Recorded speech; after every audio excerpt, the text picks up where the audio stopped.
और जैसे जैसे दोस्त आएंगे तो आज हमारा फंडामेंटल एनालिसिस का पार्ट नंबर 2 है। आज के लर्निंग आउटकम्स के अंदर स्टडी करेंगे हम रेट पैग्स क्या होते हैं और ये किस तरह से वर्कआउट कर रहे होते हैं। डिटेक्ट करेंगे divergence between market expectations, central bank view और रिलीज डाटा। ये 3-4 किस्म की टर्मिनोलॉजीज यूज हो रही होती हैं। हम डिटेल में इनके बारे में देखेंगे कि किस किस तरह से हम इनको कहाँ कहाँ से गैदर कर सकते हैं और इनको आपस में कंपेयर कैसे करना है। और आज हम कुछ ट्रेडिंग स्ट्रेटजी की बात भी करेंगे जो फंडामेंटल एक्चुअली ट्रेडिंग होती है ना, कि फंडामेंटल ट्रेडिंग कहते किसे है। तो आज उनकी बात भी होगी। Trading economic fundamentals with higher accuracy. Exactly strategies के अंदर हम ये देखेंगे कि हायर एक्यूरेसी के साथ कैसे ट्रेड किया जा सकता है।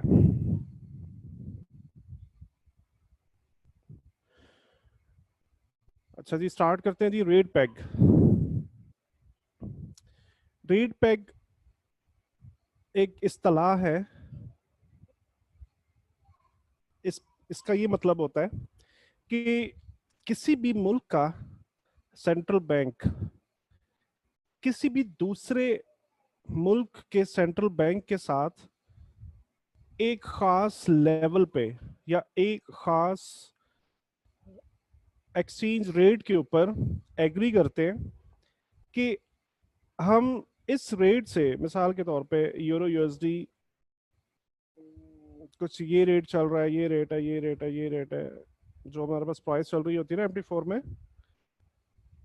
तो ये एग्री कर लेते हैं कि हम इस रेट से, मिसाल के तौर पे ये रेट है 1.1286 समथिंग, ठीक है। इस रेट से ऊपर हम करेंसी को नहीं जाने देंगे, ओके। और एक ऐसा ही लेवल एक डिफाइन कर लिया जाता है, मिसाल के तौर पे 1.0123, मिसाल के तौर पे एक ऐसा लेवल डिफाइन कर लिया जाता है और ये आपस में एग्रीमेंट होता है इनका कि इस लेवल से हम अपनी करेंसी को डी वैल्यू नहीं होने देंगे, राइट। और इसके साथ साथ फॉरेक्स मार्केट में ये धमकी देते हैं। देखिए, जब भी फॉरेक्स मार्केट में ट्रेडिंग हो रही होती है ना, जैसा कि हम ये जानते हैं कि कंप्यूटराइज ट्रेडिंग भी होती है, हम ये जानते हैं कि फ्यूचर मार्केट ऑन होने के साथ उस मुल्क के बैंक्स भी इन्वॉल्व होते हैं, लेकिन जब फ्यूचर मार्केट ऑफ होती है तो कंप्यूटराइज्ड ट्रेडिंग भी चल रही होती है, ठीक है। और अगर पूरी दुनिया में किसी भी करेंसी को एकदम से बाय कर लिया जाए तो उस मुल्क की मईशत पे असरअंदाज होता है। लास्ट फंडामेंटल लेक्चर के अंदर हमने ये चीज़ें डिस्कस की थी। अगर बहुत ज़्यादा करेंसी किसी भी कंट्री की सेल हो जाए तो उसकी उस कंट्री की मईशत के ऊपर वो असरअंदाज होती है, ठीक है। तो इस एग्रीमेंट के बाद ये फॉरेक्स मार्केट को धमकी देते हैं। ये कहते हैं कि खबरदार, इस लेवल से हम मार्केट को नीचे नहीं जाने देंगे और इस लेवल से हम मार्केट को ऊपर नहीं जाने देंगे, ठीक है। मिसाल के तौर पे अगर कोई कोशिश करता भी है इस लेवल से नीचे और ज्यादा सेल करने की, तो ये क्या करते, ये इंटरेस्ट रेट हाइक या इंटरेस्ट रेट कट, और जो आपको याद होगा हमने जो 3 टूल्स पढ़े थे कि ये अपनी इन्फ्लेशन को कैसे कंट्रोल करते हैं, ये उन टूल्स का इस्तेमाल करते हैं, ठीक है। अपने बैंक के प्रिंटर्स को ऑन कर सकते हैं और धड़ाधड़ नोट छापना स्टार्ट कर सकते हैं। अगर ये रेट इस अपर लेवल तक पहुंच जाए, नोट धड़ाधड़ छपेगा और वो मार्केट के अंदर आएगा, इन्फ्लेशन बढ़ेगी, इन्फ्लेशन बढ़ने की वजह से डिमांड एंड सप्लाई का रूल अप्लाई होता है यहाँ पे, और उसके बाद क्या होता है कि इसकी वैल्यू कम होना शुरू हो जाती है, ठीक है। इस तरह से ये लोग इस लेवल से ऊपर नहीं जाने देते मार्केट को। ऐसे ही मार्केट अगर बहुत नीचे गिर रही है तो इस लेवल को अगर हमें कहीं से ये पता चल जाता है कि फलां कंट्री और फलां कंट्री के अंदर रेट पैग लगा हुआ है, तो वो क्या करते हैं, अगर कोई यहाँ से नीचे सेल करने की कोशिश करता भी है, इस लेवल से नीचे सेल करने की कोशिश करता भी है, तो ये क्या करते हैं, अपने बैंक के प्रिंटर्स को बंद कर देते हैं, राइट, या इंटरेस्ट रेट हाइक कर देते हैं। उससे क्या होता है, डिमांड एंड सप्लाई के रूल्स को फॉलो करें तो करेंसी की वैल्यू इंक्रीज होना स्टार्ट हो जाती है, राइट। तो रेट पैक जो है ना, ये सिंपल सी बहुत लंबी लंबी मैं डेफिनेशंस में नहीं जाता, मैं जस्ट आपको जो मेन कॉन्सेप्ट है, मैं ये चाहता हूँ कि मैं आपको वो बताऊं। रेट पैक दो ऐसे खास लेवल्स होते हैं उस कंट्री का, मिसाल के तौर पे ये पौंड का चार्ट है,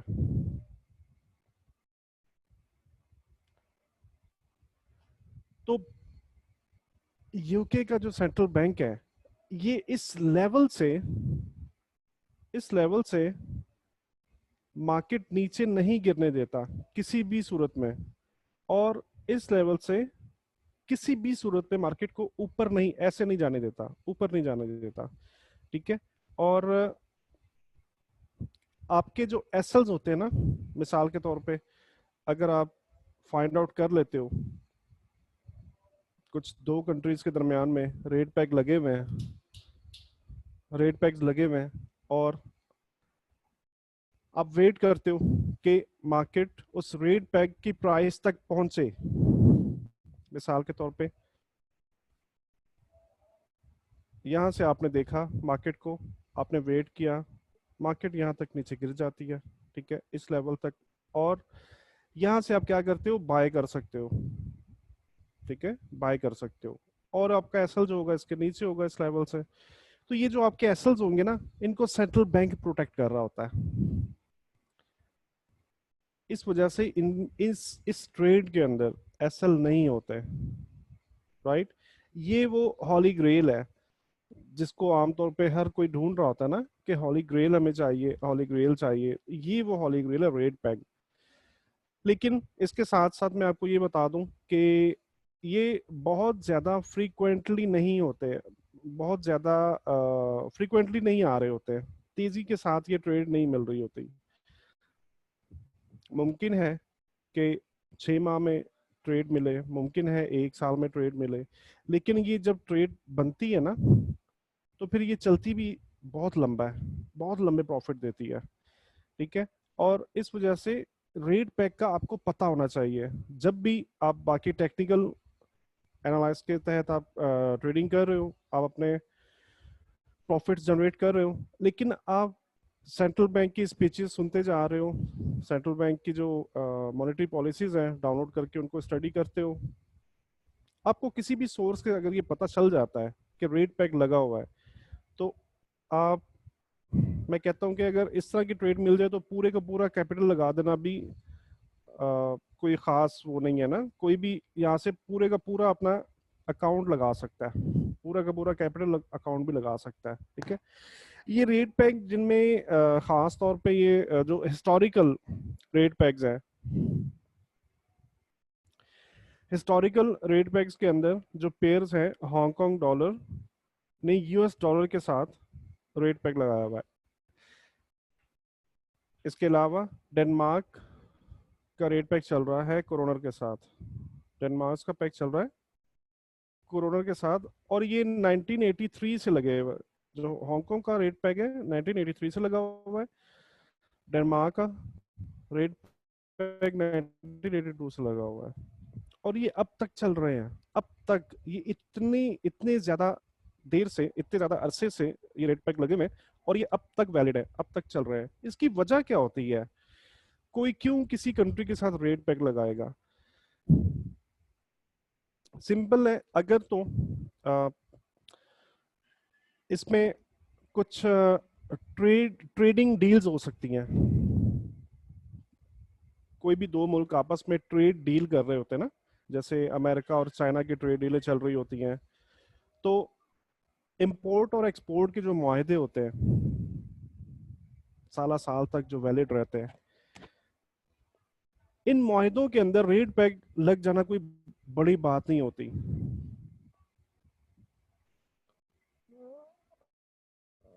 जी आप बहुत बहुत लेट आ रहे हो, बहुत लेट आ रहे हो। ऐसे सेशन भी इंटरप्ट होता है, मुझे मैनुअली लॉग इन करना होता है आप सब दोस्तों को, थोड़ा टाइम से आया करें।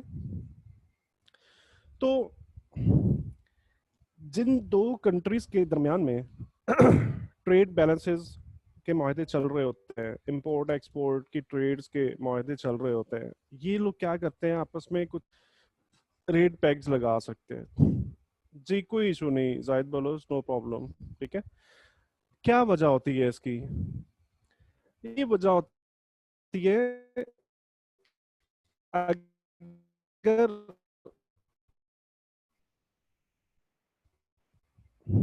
इनके तो अगर इनके रेट्स के अंदर बहुत ज्यादा वेरिएशन आ जाए,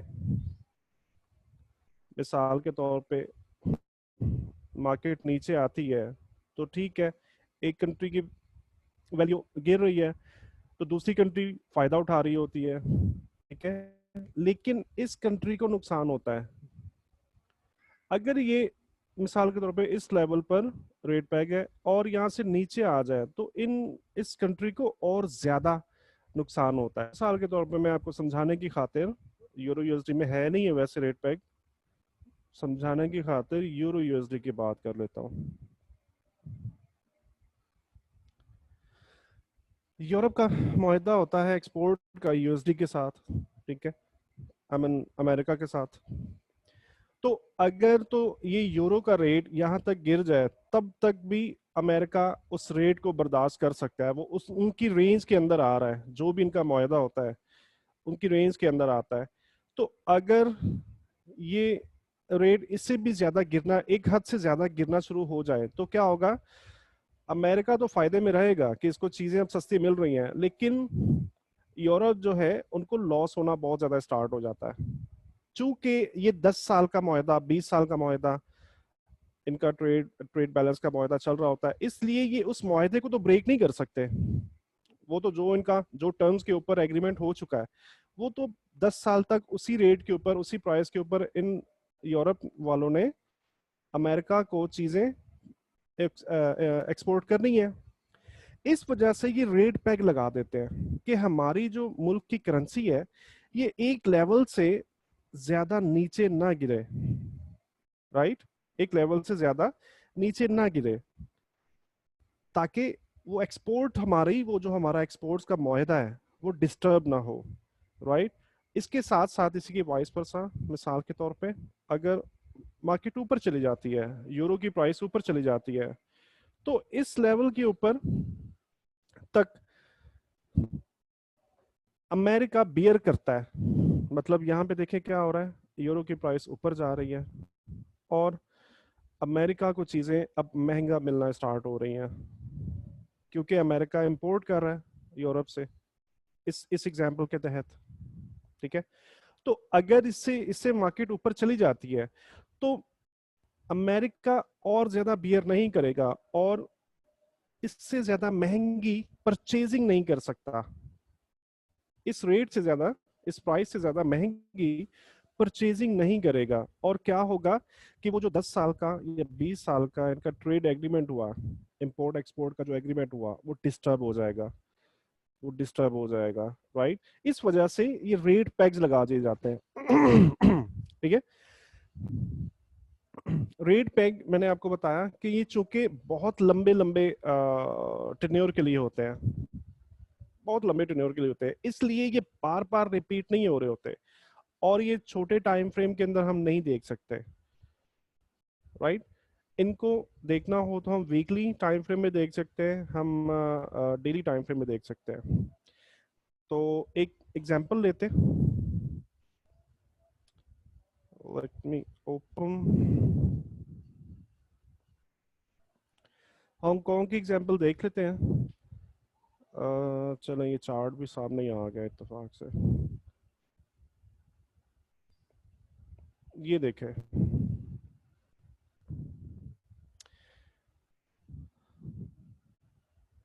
यूएसडी हांगकांग का चार्ट है, ठीक है। और यहाँ पर देखो ये डेली टाइम फ्रेम है, यहाँ पर देखो इस एक लेवल से प्राइस को ऊपर नहीं जाने दिया जाता, इस एक लेवल से मार्केट को ऊपर नहीं जाने दिया जाता। और चलो यहाँ तक तो रीच किया नहीं उसने, बट अटेम्प्ट किया है अगेन, इस लेवल तक आने के लिए अटेम्प्ट किया गया है, बट रेस्पेक्ट हुआ ये ऑल। ठीक है, और उसके बाद देखिए मार्केट कैसे नीचे आई है, और नीचे देखिए तो ये लेवल है जिसको सेंट्रल बैंक जो है ना प्रोटेक्ट कर रहा है।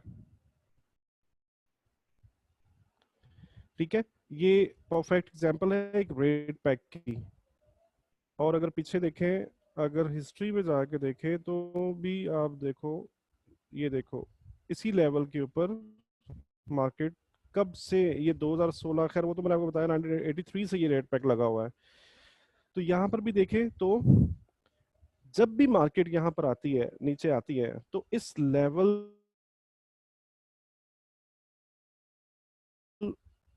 इस लेवल से नीचे मार्केट को गिरने नहीं दिया जाता।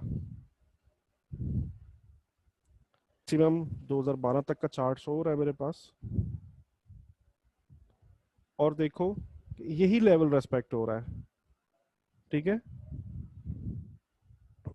ये देखो यहाँ से मार्केट ऊपर जाना स्टार्ट हुई, और बिल्कुल इस लेवल पे आके खड़ी हो गई है, इस लेवल पे आके खड़ी हो गई है, और इससे ऊपर कतई तौर पे गई नहीं है।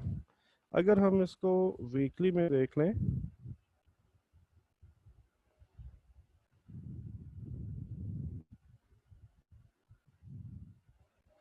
ये देखो वीकली में ये ऐसा नजर आ रहा है, ये 2008, 2002, 1997, 1997 तक का चार्ट है। अच्छा यहाँ पर देखो तो ये भी देखो, ये रेट पैक पहले यहाँ पे लगा हुआ था। ठीक है, ये प्राइस का बिहेवियर हमें बता रहा है। ठीक है, प्राइस का बिहेवियर हमें बता रहा है। कल जो हमने सेशन किया था उसमें बताया था ना कि फंडामेंटल की जो इंफॉर्मेशंस होती हैं वो टेक्निकल चार्ट के अंदर भी इम्बेड होती हैं, सिर्फ हमें थोड़ी सी वो महारत चाहिए होती है। जब हम प्रैक्टिस करते रहेंगे चीज़ों को मुख्तलिफ एंगल से देखते रहेंगे, तो आहिस्ता आहिस्ता हम उन चीज़ों को पहचान सकते हैं कि एक्चुअली क्या हो क्या रहा है। अब यहाँ पे देखो तो ये वीकली है, तो ये कुछ वीकली चार्ट है, तो करीब करीब 99 से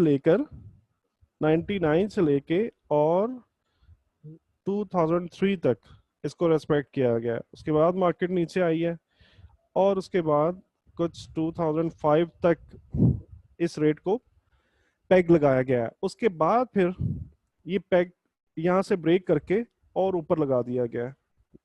आगे चल के देखते हैं,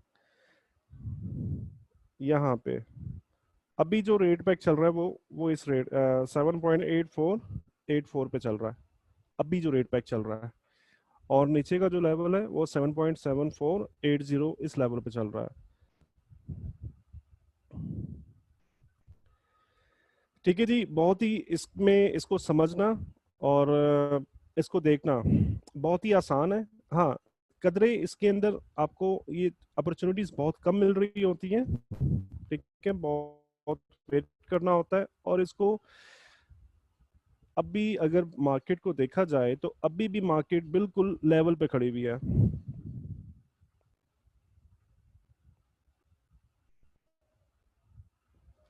मैं इनको डिलीट करता हूँ ताकि चार्ट, अभी भी देखो तो मार्केट बिल्कुल उस लेवल पे खड़ी हुई है जहां से बाय कर सकते हैं। ठीक है, लेकिन अच्छा, ये बहुत ही चूंकि आसान ट्रेड होती है, इस वजह से इसके अंदर थोड़ा स्प्रेड आपको थोड़ा बढ़ावा मिलेगा।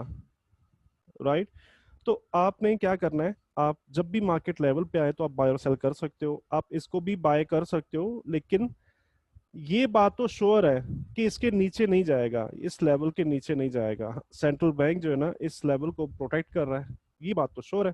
ठीक है, हाँ, श्योर से मतलब ये है कोई नई न्यूज ना आ जाए, अगर अगर रेट पैक ब्रेक ना हो जाए, रेट पैक खत्म ना हो जाए, तो फिर ये पेयर मूव कर सकता है। ठीक है, अब ये तो श्योर है कि इसके नीचे नहीं आएगा, लेकिन ये मूव कब करेगा ये आपको टेक्निकल्स में देखना होगा कि ये मूव ऊपर कब कर रहा है करेंसी। इसकी न्यूज को आप देखते रहेंगे। ये कहाँ से इंफॉर्मेशन ले सकते हैं आप, मैं आपको बता देता हूँ।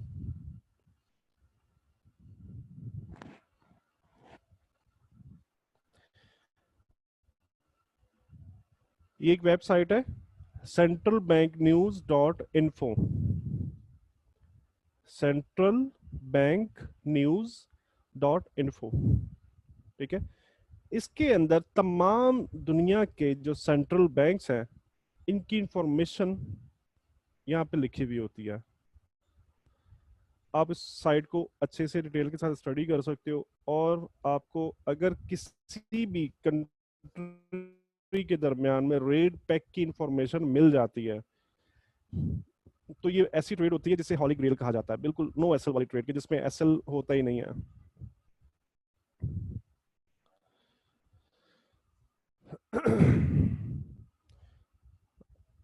अच्छा, देख लेते हैं। दिस वे पॉलिसी प्रीव्यू आप कर सकते हैं। इन्फ्लेशन टारगेट्स, यहाँ से आप देख सकते हो कि कौन सी कंट्री इन्फ्लेशन को कहाँ तक लेके जा सकती है।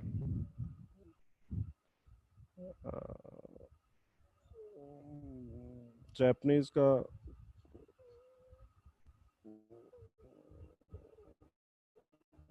सेम टारगेट है, कुछ खास उनका नहीं है ऊपर नीचे आने का। एनजेडी भी कुछ सेम चल रहा है। ठीक है, इस जो साइट के अंदर आपको बहुत सारी ऐसी इंफॉर्मेशन मिल जाती है जो आपको खुद आप सर्च आउट कर रहे होते हो, खुद आप तलाश कर रहे होते हो, ढूंढ रहे होते हो, तो इस साइट में आपको बहुत सी ऐसी इंफॉर्मेशन मिल जाएंगी। ठीक है, डायरेक्टरी के अंदर पूरी लिस्ट आपको मिल सकती है। इंटरेस्ट रेट मॉनिटर, अगर आप इंटरेस्ट रेट देखना चाहो पूरी दुनिया में किस किस किस कंट्री का कितना कितना इंटरेस्ट रेट है, ये तो फॉर एक्सपेक्टिव भी वैसे नज़र आ रहा होता ही है, यहाँ पर भी आपको मिल सकता है। ठीक है, तो जब आप अच्छे से स्टडी करोगे तो आपको कुछ रेट पैक का यहाँ से इंफॉर्मेशन मिल सकती है, राइट। अच्छा, इसके अलावा मैं आपको अम,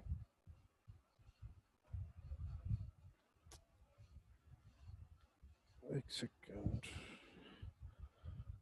इसके अलावा कुछ न्यूज आई थी यूरो सीएचएफ के दरमियान में, कुछ दिन हो चुके हैं, और ये बहुत ही शॉर्टर टर्म के लिए था। ये मैं देख रहा था चार्ट को, तो ये लेवल मैंने मार्क किया हुआ था, ये वाला यूरो सीएचएफ के चार्ट में ना, ये लेवल। तो यहाँ पर भी कुछ रेट पैग, ये हमें कुछ ऐसा लग रहा था कि रेट पैक का यहाँ पे इम्प्लीमेंट हुआ हुआ है, और ये हमारा लास्ट बैच था ये इस लेवल के ऊपर।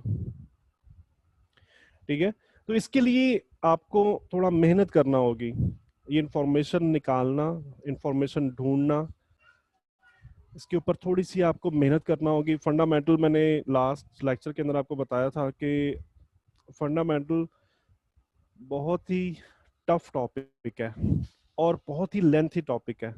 इसके अंदर बहुत ज्यादा टॉपिक्स इन्वॉल्व होते हैं और वेरिएशंस बहुत ज्यादा होती हैं चीजों की।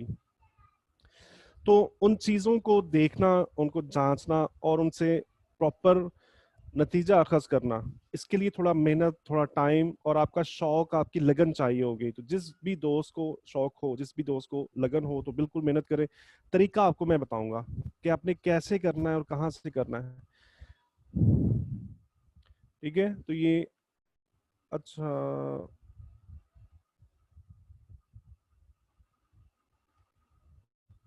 यहाँ पर भी ना रेट पैक की बातें हो रही थी, मैं आपको थोड़ा सा इसका बता देता हूँ। इस जगह पे,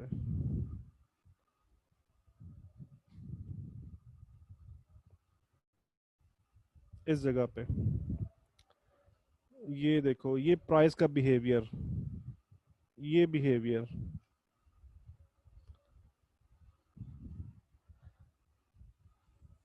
अब देखो तो 112 दिन तक रेट पैक चलता रहा यहाँ पे, ठीक है।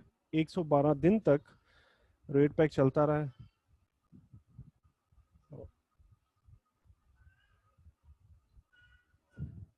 तो इस तरह का, जब भी अगर आप किसी भी साइट से, या आप फॉरेक्स लाइव देखते हो, फॉरेक्स फैक्ट्री में तो खैर ये नहीं, न्यूज़ नहीं आती, फॉरेक्स फैक्ट्री में ये न्यूज़ नहीं आती है रेट पैक्स की। फॉरेक्स लाइव पे आपको कुछ अंदाजा हो सकता है, आप कंटिन्यूअसली फॉरेक्स लाइव को देखोगे ना, तो उसमें बुलेटिन चल रहे होते हैं, न्यूज़ आ रही होती हैं, तो उनमें कुछ चीज़ें आप रेगुलरली जब देखोगे ना, तो आपको वहां से भी हिंट मिल सकता है। इसके अलावा मैंने आपको बता दिया central bank news dot info, वहां से आपको इसकी इंफॉर्मेशन मिल सकती है। इसके अलावा एक और इंफॉर्मेशन है, आई मीन एक और सोर्स है। तमाम जो बैंक्स हैं उनकी मॉनेटरी पॉलिसी डॉक्यूमेंट आप डाउनलोड करके उनको स्टडी कर सकते हो। जब आप उस डॉक्यूमेंट को स्टडी करोगे तो उनके अंदर भी आपको हिंट मिल रहे होंगे कि हम रेट पैक या फला कंट्री के साथ हमारा एक लॉन्गर टर्म ट्रेड का मुआहदा स्टार्ट होने वाला है।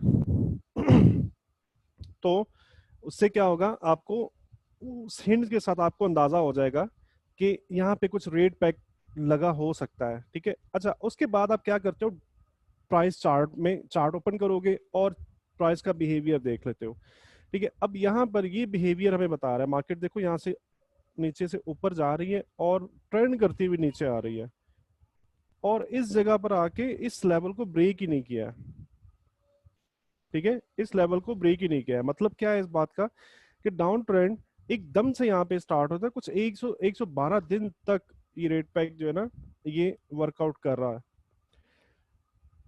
और उसके बाद मार्केट ऊपर जा रही है। अच्छा, उसके बाद देखो क्या हो रहा है,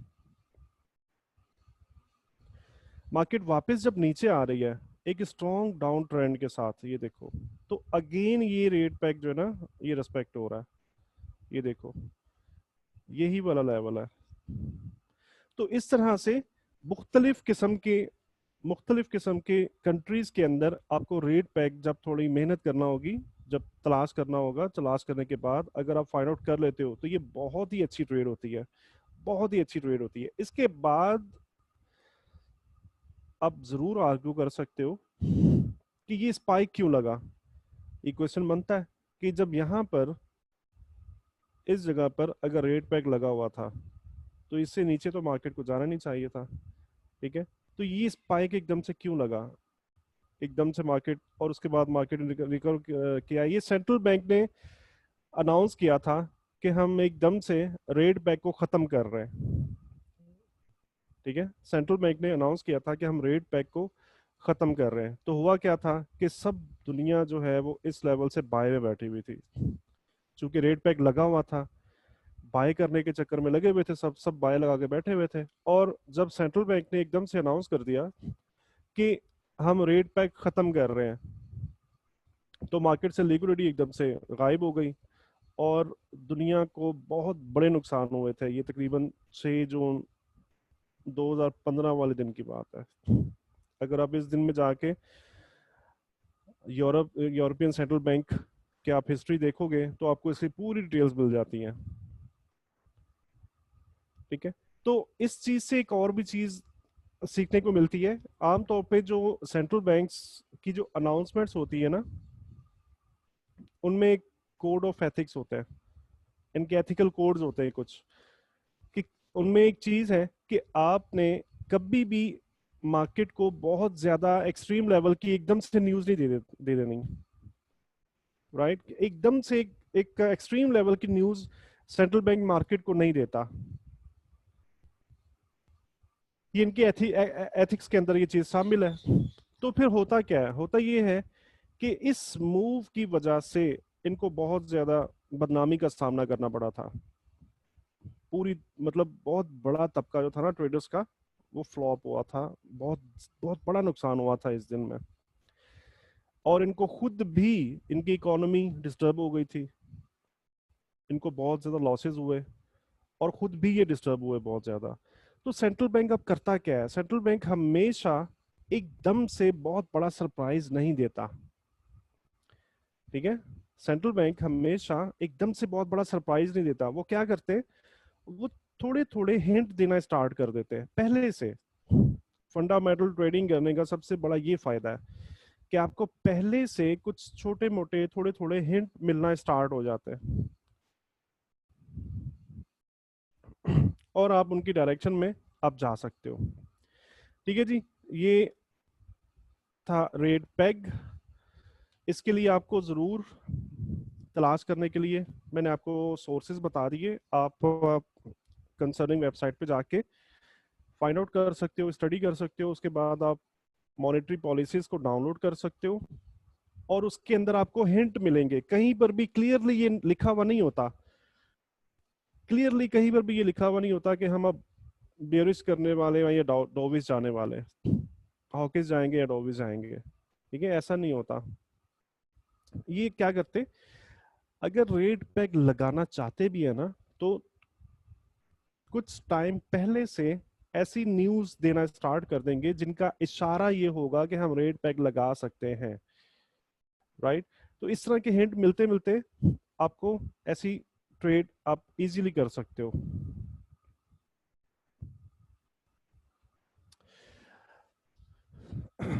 अच्छा जी, हम बात करते हैं स्ट्रेटजीज की कि फंडामेंटल ट्रेडिंग एक्चुअली की कैसे जाती है। लास्ट लेक्चर में हमने देखा था कि नॉर्मली जो लोग कर रहे होते हैं ना, कि मार्केट अगर अप जा रही है तो कोई भी फंडामेंटल रिलीज होने वाला है, तो कई लोग क्या करते हैं, एक पेंडिंग बाय ऊपर लगाते हैं, एक पेंडिंग सेल नीचे लगाते हैं और एक्सपेक्ट कर रहे होते हैं मार्केट कहीं भी जाएगी तो हमारा ऑर्डर लेती भी जाएगी, जो कि एक गलत वे है। ये फंडामेंटल ट्रेडिंग नहीं है। ठीक है, असल में फंडामेंटल ट्रेडिंग है क्या, हम अब देखने वाले हैं। सबसे पहले मॉनेटरी पॉलिसी डाइवर्जेंस।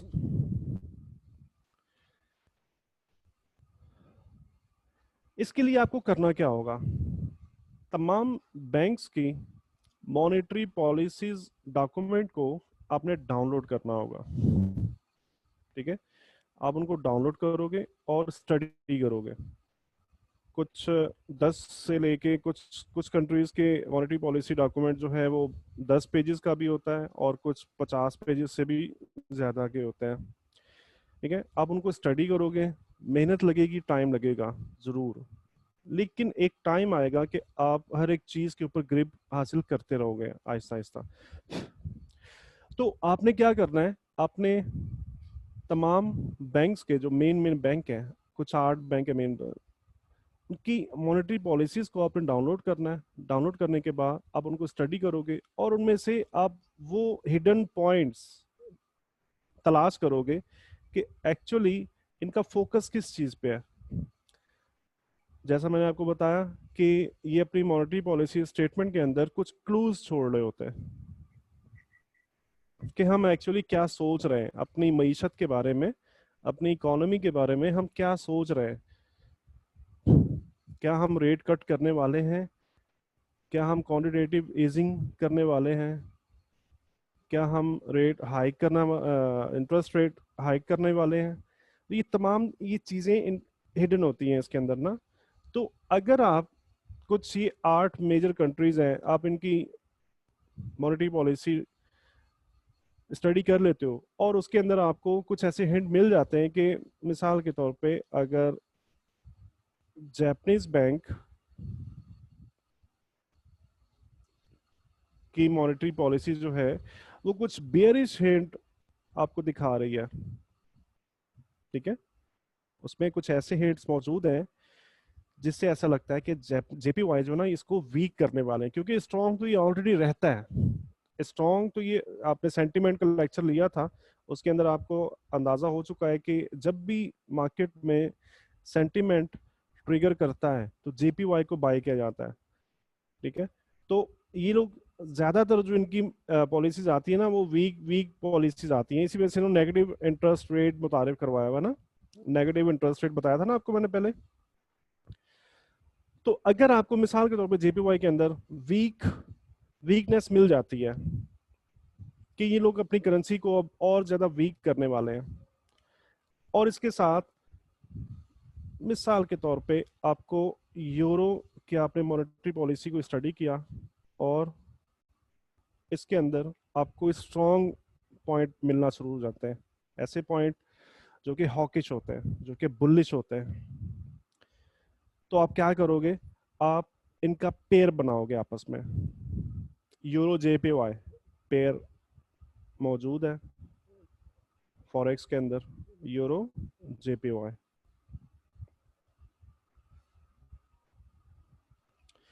ठीक है। आप इनका आपस में एक पेयर बनाओगे और आप उसको ट्रेड करोगे। बिलीव मी, ये ऐसी ट्रेड जो होती है ना, ये जो डाइवर्जेंस, डाइवर्जेंस का मतलब क्या है कि ये दोनों एक दूसरे के मुखालिफ है, एक दूसरे के से तजाद है इन दोनों में ना। तो अगर तो ये दोनों के दोनों ही बुलिश है, यूरो की मॉनेटरी पॉलिसी भी बुलिश है और जेपीवाई की भी बुलिश है, तो फिर डाइवर्जेंस नहीं है, ठीक है। तब हम इसको ट्रेड नहीं करेंगे। तो चार्ट हम देखेंगे ना, तो चार्ट कुछ रेंज कर रहा होगा लॉन्गर टर्म के अंदर, मैं शॉर्टर टर्म की बात नहीं कर रहा। लॉन्गर टर्म में चार्ट कुछ रेंज कर रहा होगा, बट हम उसे ट्रेड करेंगे ही नहीं। हमें डाइवर्जेंस तलाश करनी होती है कि एक करेंसी स्ट्रांग हो, एक करेंसी वीक हो। तो ऐसी ट्रेड बिलीव मी आपकी हफ्तों चलेगी, हफ्तों। सिर्फ एक आप ट्रेड लेते हो, एक एक मर्तबा आपका पैसा रिस्क पे लगा होता है और प्रॉफिट जो है वो आपका तकरीबन 1:10 एंड 1, इसमें मतलब रिस्क रिवार्ड का हिसाब होता ही नहीं है। इसमें ट्रेड चलती जा जब तक, हाँ, जब तक अगली पॉलिसी का ऐलान ना हो जाए, ठीक है। जब तक एक पॉलिसी तो आपने इनकी डाउनलोड करके स्टडी कर लिया था, जिसमें यूरो जो है वो बेयरिश था और जेपीवाई, सॉरी, जेपीवाई बेयरिश था और यूरो जो है स्ट्रांग था। अब जब तक कोई नई पॉलिसी नहीं आ जाएगी ना, हो सकता है 1 माह बाद आ जाए, हो सकता है 6 माह बाद आए, हो सकता है 1 साल के बाद आए, ठीक है। जब तक कोई नई पॉलिसी नहीं आएगी उस वक्त तक आप अपनी ट्रेड को होल्ड कर सकते हो। ये इस तरह की ट्रेड होती है, राइट। लेकिन अगेन वही बात है कि आपको तमाम बैंक्स की मॉनेटरी पॉलिसीज डाउनलोड करना होगी। मैं क्लास के एंड के ऊपर आपको प्रैक्टिकल करके भी दिखा दूंगा कि किस तरीके से हम कौन कौन से, बल्कि लास्ट क्लास के अंदर भी हमने देखा था कि कहाँ कहाँ से हम ये मॉनेटरी पॉलिसीज जो है इनको डाउनलोड कर सकते हैं और इनको स्टडी करेंगे। तो इनके ऊपर टाइम गुजारना होगा, इनके ऊपर मेहनत करना होगी। ये टेक्निकल जो एनालिसिस होते हैं ना, ये जल्दी सीखे जा सकते हैं, ठीक है। Ahmed Jameel, can you repeat please what you have said about monetary policy. मैं तो मॉनेटरी पॉलिसी के बारे में ही बात कर रहा हूँ पिछले 39-40 मिनट से। अब आप कौन सी बात आपने नहीं सुनी, आप लेक्चर दोबारा देखिएगा, रिकॉर्डिंग देख लीजिएगा, ठीक है। तो इस पूरे निज़ाम के अंदर आपको फंडामेंटल ट्रेडिंग के लिए आपको मेहनत लाजमी करना होगी और टाइम गुजारना होगा। मैं ये बात कर रहा था कि टेक्निकल एनालिसिस होते हैं ना, उनको आसानी के साथ और जल्दी से सीखा जा सकता है। आप 3 से 4 माह अगर आप अच्छा टाइम दो, डेली आप अच्छा टाइम दो, तो आप ग्रिप कर सकते हो, ठीक है। लेकिन फंडामेंटल के लिए आपको एक अच्छा बैकग्राउंड चाहिए होता है, एक अच्छी मेहनत चाहिए होती है, अच्छा टाइम गुजारना चाहिए आपको, राइट। और उसके बाद जब ये आप वे फाइंड आउट कर लेते हो और आपको कोई भी दो कंट्रीज के दरमियान में, मॉनेटरी पॉलिसीज के दरमियान में डाइवर्जेंस अगर मिल जाती है, तो ये कैसी ट्रेड होगी वो मैं आपको बता चुका हूँ कि ये हफ्तों चलती है। तो फिर आप खुद अंदाजा लगा सकते हो कि एक ट्रेड से आप कितना प्रॉफिट बना सकते हो। और जब तक दूसरी पॉलिसी अनाउंस नहीं होती, जब तक कोई भी ऐसा दूसरी न्यूज नहीं आती बड़ी जो कि जेपीवाई को बियरिश करे, आई मीन बुलिश करे, और यूरो को बियरिश करे, तब तक आप अपने ट्रेड को होल्ड कर सकते हो। तो that is how funds trade. जो बड़े बड़े जो फंड्स होते हैं, जो बड़े बड़े दुनिया के अंदर जो मिलियन और बिलियंस ऑफ डॉलर्स के ऊपर जो अकाउंट लेके चल रहे हैं ना, इस तरह से ये लोग ट्रेड कर रहे होते हैं, इस तरह से ट्रेड कर रहे होते हैं, और इनकी रिसर्चेस 10-10, 15-15, 20-20 साल की इनकी रिसर्चेस होती हैं अबाउट द फंडामेंटल्स। तो हम सब, मैं अपनी बात करूं तो फंडामेंटल के हवाले से मैं खुद भी एक स्टूडेंट हूं, मैं खुद भी फंडामेंटल के हवाले से मैं एक स्टूडेंट हूं, और मैं फंडामेंटल को देखता रहता हूं, स्टडी करता रहता हूं इनको। तो नामुमकिन नहीं है, हाँ मुश्किल जरूर है, टाइम गेनिंग जरूर है, नामुमकिन नहीं है, right. So that was monetary policy divergence. इसके अलावा दूसरा तरीका फंडामेंटल ट्रेडिंग का कौन सा है? Speech is by central bank head या गवर्नर। तमाम सेंट्रल बैंक्स के कोई ना कोई हेड होता है या गवर्नर होता है। फॉरेक्स लाइव के ऊपर, फॉरेक्स फैक्ट्री के अंदर आप देखोगे तो आपको लिखा हुआ नजर आ रहा होता है कि फलां दिन में कौन से सेंट्रल बैंक का गवर्नर या हेड जो है वो स्पीच कर रहा है, स्पीच दे रहा है। ठीक है, ये क्या क्या रहे होते हैं? ये अपनी स्पीच के अंदर अपने व्यूज दिखा बता रहे होते हैं कि हम अपनी आने वाली जो इकोनॉमिकल पोजीशन है उसे कहाँ पे देख रहे हैं, और हम क्या करने वाले हैं आगे। तो इन स्पीचेस को जरूर देखा करें अगर आपका शौक है फंडामेंटल ट्रेडर बनने का, तो इनको जरूर देखा करें और इनको आपस में नोट किया करें, और इनके जो पॉइंट्स डिस्कस हो रहे होते हैं ना, इनको नोट किया करें। ठीक है, अच्छा, इनको कुछ 3 तरीकों से ट्रेड किया जाता है इन स्पीचेस को।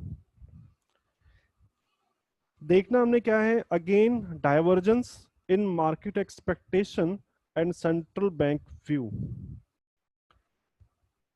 डाइवर्जेंस क्या होती है यहां पर आपने सीख लिया, ये वो टेक्निकल वाली डाइवर्जेंस नहीं है, जस्ट ये है कि कोई भी मॉनेटरी पॉलिसी किसी दूसरे मुल्क की मॉनेटरी पॉलिसी के साथ बिल्कुल उलट व्यू रखती हो तो मींस कि डाइवर्जेंस है। ठीक है, बिल्कुल ऐसे ही ये डाइवर्जेंस हम अब फाइंड आउट करेंगे सेंट्रल बैंक व्यू और मार्केट एक्सपेक्टेशन में। सेंट्रल बैंक व्यू हमें कहां से मिलेगा, कैसे मिल सकता है? हमें मॉनेटरी पॉलिसी जब हम डाउनलोड करेंगे, उसको स्टडी करेंगे, तो हमें उस मुल्क का जो सेंट्रल बैंक, मॉनेटरी पॉलिसी बनाता कौन है? सेंट्रल बैंक बनाता है। फिस्कल पॉलिसी जो है वो गवर्नमेंट बनाती है, but monetary policy central bank बनाता है। ठीक है, तो मॉनेटरी पॉलिसी के अंदर जो जो भी हमें हिंट्स मिल रहे होते हैं, पॉइंट्स मिल रहे होते हैं, जो व्यूज मिल रहे होते हैं, वो सेंट्रल बैंक के व्यूज होते हैं। ठीक है, तो अगेन इस ट्रेडिंग के लिए भी आपको मॉनेटरी पॉलिसी डाउनलोड करना पड़ेगा, उसको पढ़ना पड़ेगा और देखना पड़ेगा, राइट, और व्यूज को कलेक्ट करना पड़ेगा, हिंट्स को कलेक्ट करना पड़ेगा। अब इसको आप कंपेयर कर रहे हो मार्केट एक्सपेक्टेशन। एक्सपेक्टेशन क्या होती है? किसी भी मुल्क के अंदर बहुत बड़ी तादाद होती है जो मईशत दान होते हैं ना उस मुल्क के, जो उस मुल्क की मईशत पे तबसरे कर रहे होते हैं, अपने तज्जिए पेश कर रहे होते हैं। जैसे हमारे टीवी चैनल्स के ऊपर बहुत सारे तज्जिया कार जो है वो आके रात को शोज चल रहे होते हैं। ठीक है, तो ये क्या कर रहे होते हैं, हमारा जो भी सेंट्रल बैंक का जो व्यू होता है ना, ये लोग अपना अपना तज्जिया पेश कर रहे होते हैं। ये तज्जिए, ये तमाम, ये इंफॉर्मेशन आप कहाँ से कलेक्ट कर सकते हो? ये ब्लूमबर्ग साइट है,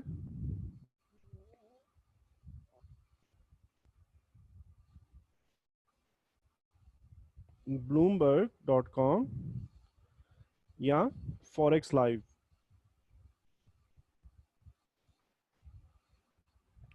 आज मेरी आवाज़ थोड़ी चेंज है, एक्चुअली मेरा गला खराब हुआ हुआ है कुछ 2 दिन से ना, तो तो ये ब्लूमबर्ग और फॉरेक्स लाइव के अंदर आप जब देखोगे तो आपको मार्केट की जो एक्सपेक्टेशन है, मिसाल के तौर पे सेंट्रल बैंक का जो व्यू होगा ना, वो लॉन्गर टर्म व्यू होता है, ये शॉर्टर टर्म नहीं होता। अगर हम सिर्फ इस स्ट्रेटेजी की बात करें जो हमने यहाँ पे डिस्कस की है,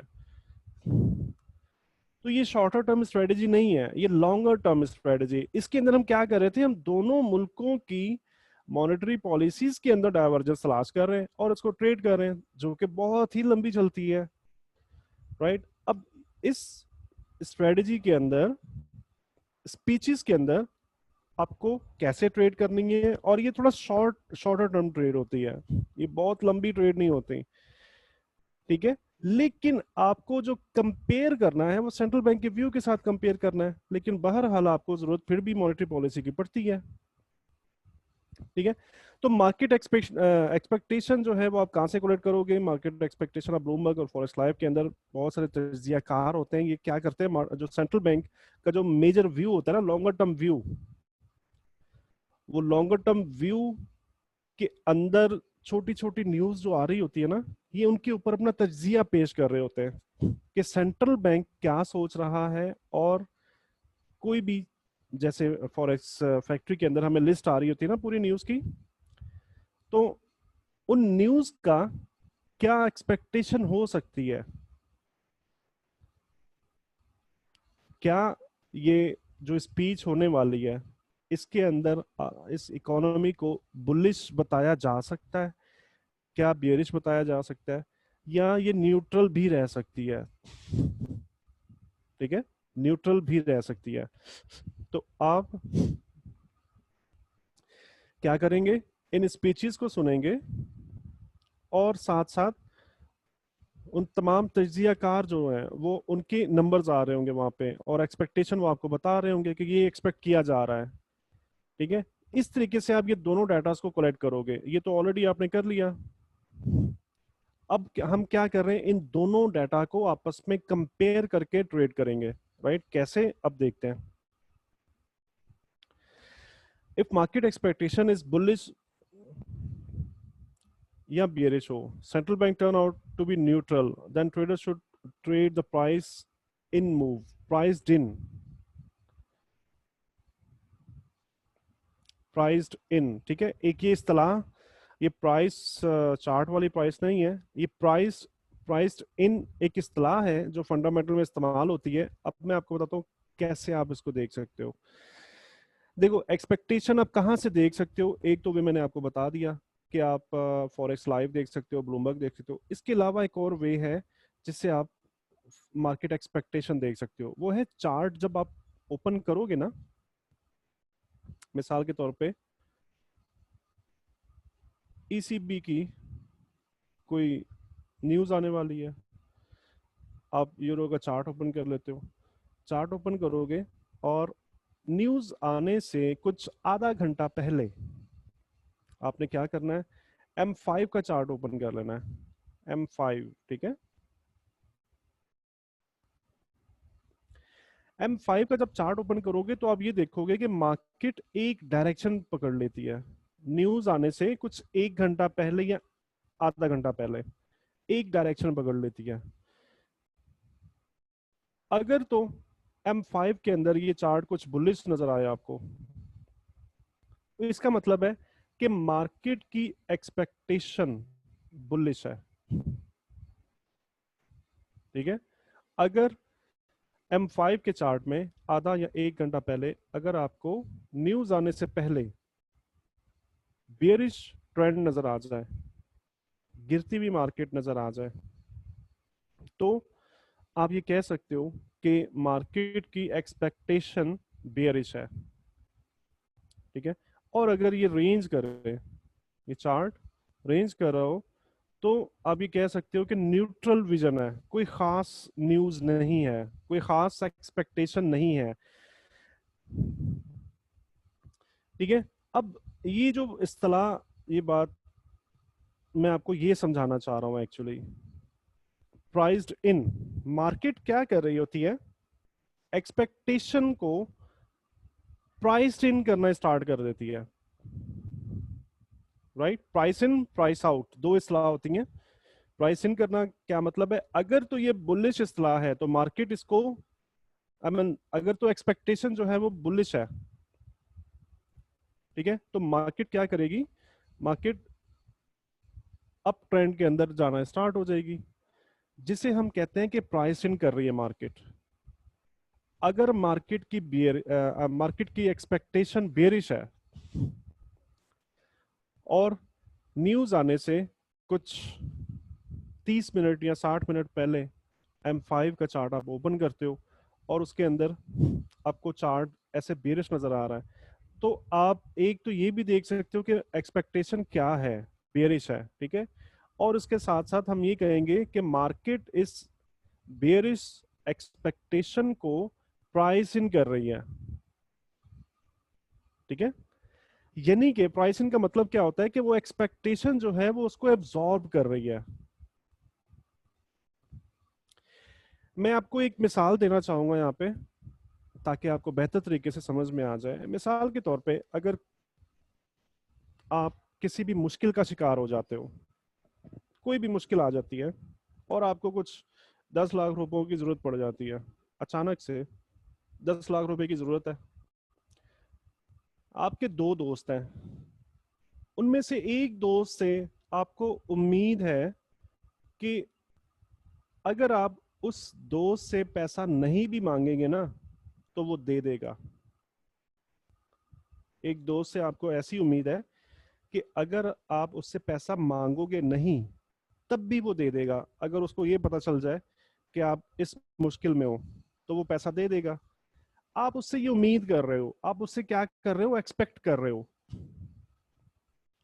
ठीक है।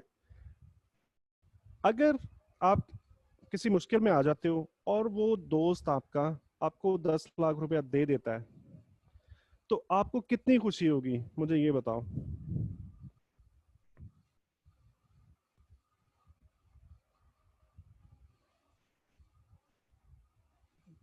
आपको कितनी खुशी होगी?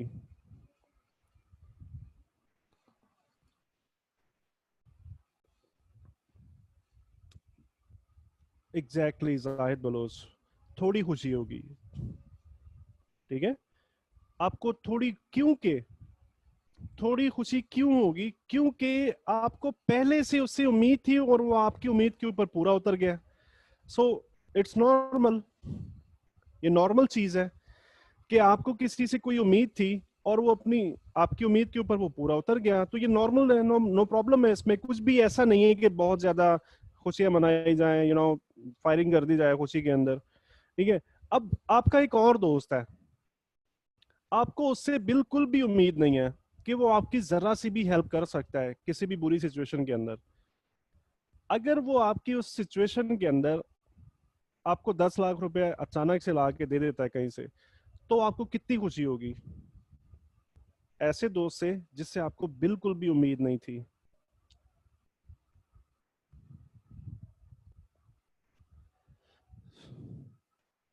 जी बहुत होगी जाहिद बलोच, बिल्कुल परफेक्ट आंसर आपने दिया। बहुत ज्यादा खुशी होगी क्योंकि आपको उससे उम्मीद ही नहीं थी। इसका मतलब क्या है कि आप सरप्राइज हो चुके हो, उसने आपको एकदम से हैरान कर दिया, आप सरप्राइज हो गए, ठीक है।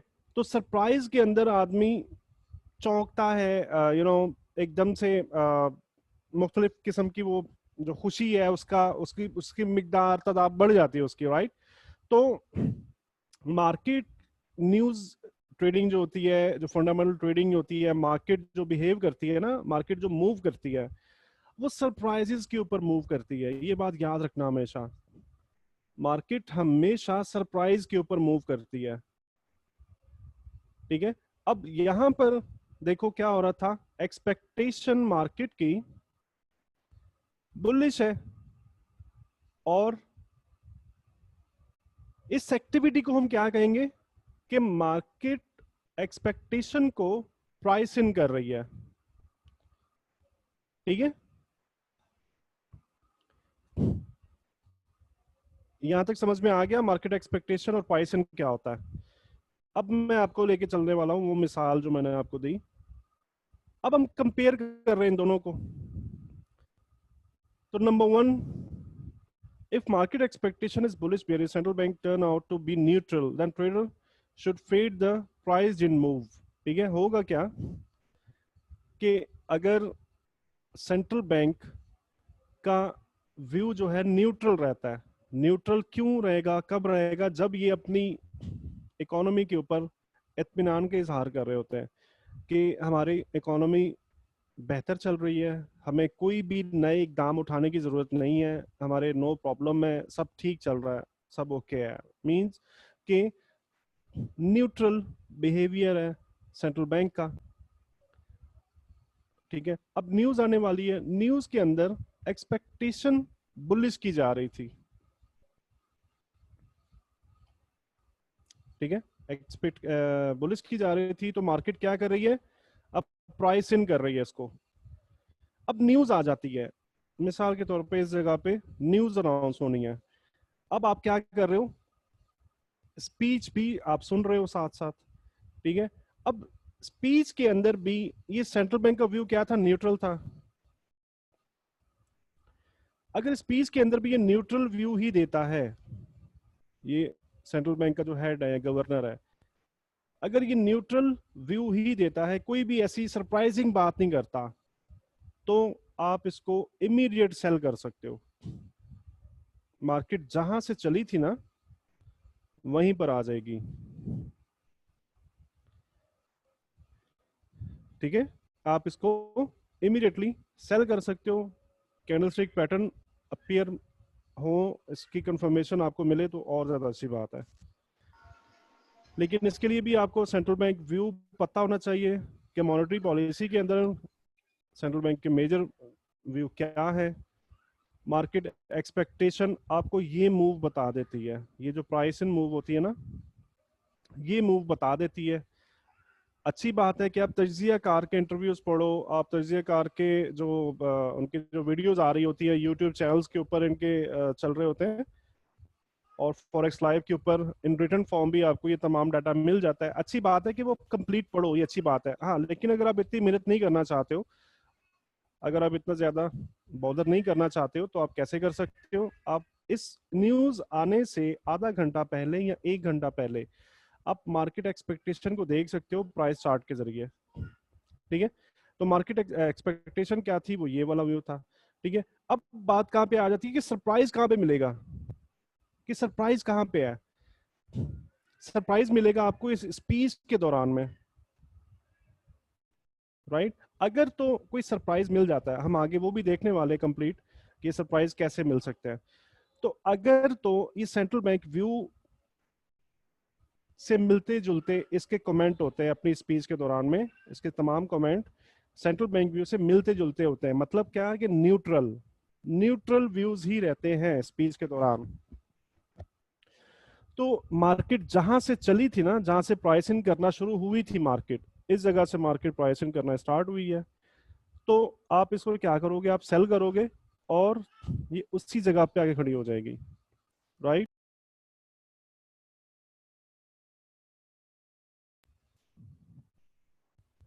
ठीक है जी, आप इसको सेल कर सकते हो। इसके साथ और क्या हो सकता है, if market expectation are neutral while central bank turn out to be bullish या bearish, then traders should trade the first pullback retracement। Market अगर प्राइस इन कर चुकी है ऑलरेडी, और स्पीच के दौरान हॉकिश किस्म के कमेंट्स आ जाते हैं। हॉकिश कहते हैं, बुलिश विजन को कहते हैं कि तेज तेज मार्केट या बढ़ती हुई या ऊपर जाती हुई मार्केट, उसे हॉकिश भी कहा जाता है। ठीक है, ये कुछ जार्गन्स होते हैं, ये आप फंडामेंटल के जब ये तमाम ये चीजें स्टडी कर रहे होगे ना, तो उसके अंदर आपको ये तमाम चीजें देखने को मिल सकती हैं। अगर तो ये प्राइसिंग के दौरान यहाँ पर फंडामेंटल का टाइम आ जाता है, ठीक है, और स्पीच के दौरान अगर ये गवर्नर कोई हॉकिश किस्म के कमेंट दे देता है, तो मार्केट क्या करेगी, मार्केट एकदम से ऐसे स्पाइक लगाएगी ऊपर। ठीक है, स्पाइक लगाएगी, उसके बाद अब ट्रेड कैसे करना है इसको, ट्रेड आप अंदाजा कर सकते हो कि ये स्पाइक यहां से चला और यहां पर एंड हो रहा है। ये स्पाइक जो आपको नजर आएगा ना, ये स्पाइक आपको M1 या M5, बस मतलब इससे बड़े टाइम फ्रेम में नहीं जाना, ठीक है। बेटर है कि M1 में देखें। तो ये स्पाइक का आपने साइज नोट कर लिया, और आपने वेट करना है कि कुछ 40 या 50% ये रिट्रेस कर जाए ऐसे। अंदाजे से लाजमी नहीं है क्या एक्यूरेट 50% होना चाहिए, लाजमी नहीं है कि एक्यूरेट 40% होना चाहिए, ठीक है। तो अंदाजे के साथ जब भी मार्केट 50% या 40% प्लस जब भी रिट्रेस कर जाएगी, तो आप यहां से बाइक एंट्री लोगे, मार्केट फिर ऐसे ऊपर जाएगी।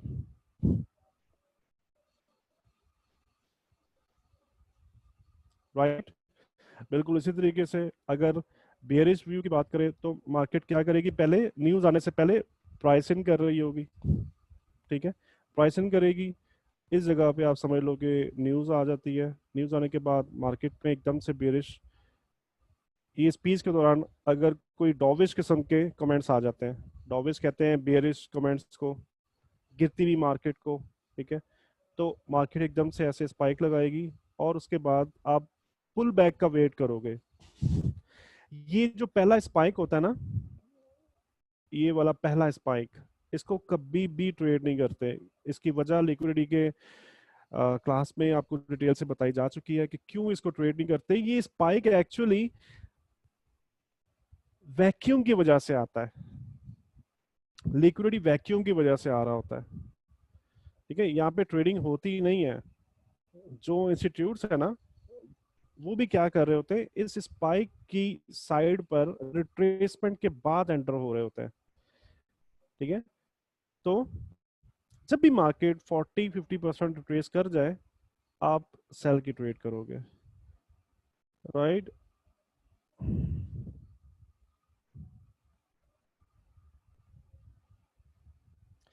ठीक है, अब इसके लिए भी आप गौर से देखोगे तो आपको सेंट्रल बैंक की मॉनेटरी पॉलिसीज डाउनलोड करना होंगी, स्टडी करना होगा, देखना होगा, उसको समझना होगा, ठीक है। और उसके बाद फिर आप स्पीचेस के साथ जब भी उसको आप टैली करोगे, तो आप सरप्राइज जब भी मिले, जब भी मार्केट हमेशा सरप्राइज पे मूव कर रही होती है, तो सरप्राइज जहां पे भी मिले, जब भी मिले, तो आप उसको ट्रेड कर सकते हो। डायरेक्शन के अंदर ट्रेड करना हो तो सिंपल सा मैं आपको फार्मूला बताया था, मतलब बहुत लंबी लंबी डेफिनेशंस के अंदर मैं नहीं जा रहा, बहुत सिंपल सा फार्मूला है कि जिस साइड के ऊपर स्पाइक लग रहा है ना, जिस साइड पे स्पाइक लगा, तो आपने इसको पहले स्पाइक को ट्रेड कतई तौर पे नहीं करना, ओके। आपने वेट करना है इसकी रिट्रेसमेंट का, 40-50% रिट्रेस करे, उसके बाद आप बाय कर सकते हो इस तरीके से। That is fundamental trading.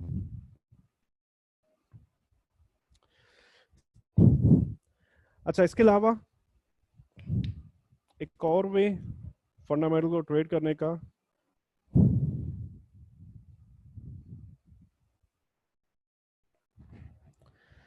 Figure release scheduled economic news. Scheduled economic news हमें कहाँ मिल रही होती है, फॉरेक्स फैक्ट्री के अंदर। फॉरेक्स फैक्ट्री के अंदर हमें जो न्यूज मिल रही होती है ना, वो शेड्यूल्ड न्यूज होती है कि किस दिन कौन से पेयर में कौन सी न्यूज आने वाली है। That means it it is scheduled news. अब एक सेकेंड प्लीज मुझे दीजिएगा, मैं एक ये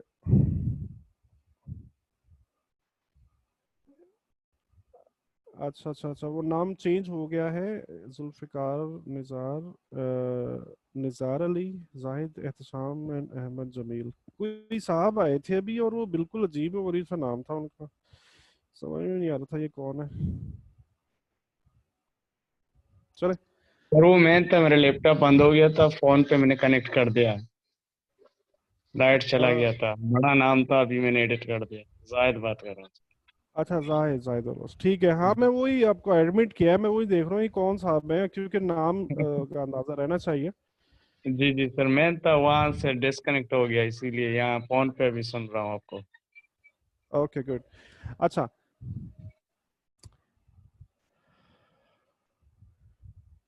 शेड्यूल्ड इकोनॉमिक न्यूज हमें forexfactory.com से मिल रही होती है, ठीक है। हम क्या कर रहे होते हैं, इन इकोनॉमिक्स न्यूज का डाटा जो रिलीज हो जाता है ना, हम उसकी फिगर्स को देख रहे होते हैं और उसके मुताबिक उन फिगर्स के हिसाब से उनको ट्रेड कर रहे होते हैं।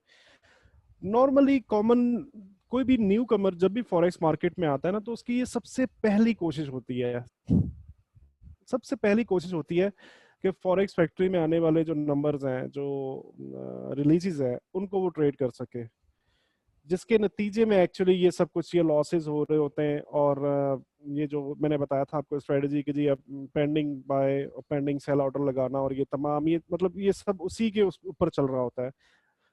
बट आज मैं आपको एक्यूरेट और परफेक्ट वे बताने वाला हूँ कि न्यू जो फॉरेक्स फैक्ट्री है उसके ऊपर हम किस तरह से ट्रेड कर रहे हैं, उसकी जो फिगर्स हैं उनकी रिलीज के बाद हम किस तरह से ट्रेड कर सकते हैं।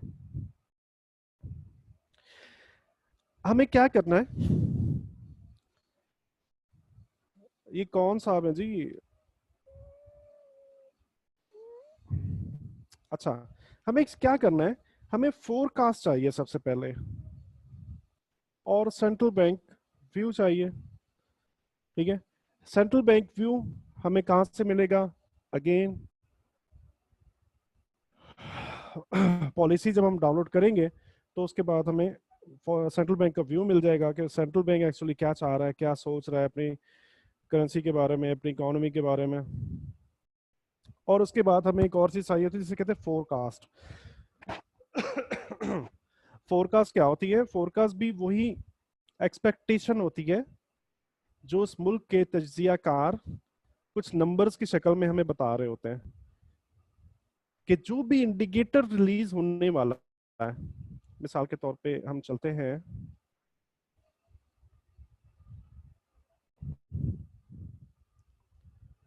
फॉरेक्स फैक्ट्री में,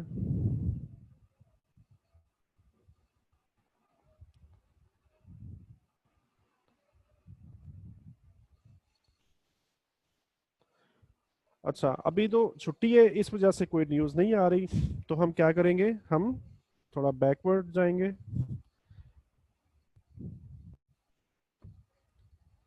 अच्छा यहाँ पे देखो, तो ये बहुत ही आसान, हमें फॉरेक्स फैक्ट्री के अंदर ये तमाम चीज़ें मिल जाती हैं, हमें बहुत ज़्यादा मेहनत करने की ज़रूरत नहीं रहती है। हमें तीन चीज़ें चाहिए होती हैं इसके लिए। हमें क्या चाहिए होता है? हमें प्रीवियस फिगर चाहिए होती है, इस कॉलम के अंदर प्रीवियस फिगर है।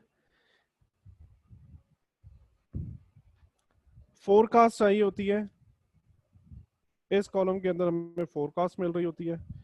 और एक्चुअल ये डाटा भी आने वाला होता है, ये तो आ चुका ना, ये तो फ्राइडे की न्यूज़ है, तो ये यहाँ पे सब कुछ लिखा हुआ आ रहा है, बट ये ब्लैंक होता है। ठीक है, तो हमें क्या चाहिए होता है? प्रीवियस फिगर और फोरकास्ट फिगर। ये वो वाली फिगर्स होती हैं जो इस कंट्री के तज्जियाकार, माहिर मईशतदान एक्सपेक्ट कर रहे होते हैं कि इंडिकेटर का डाटा कैसा आ सकता है।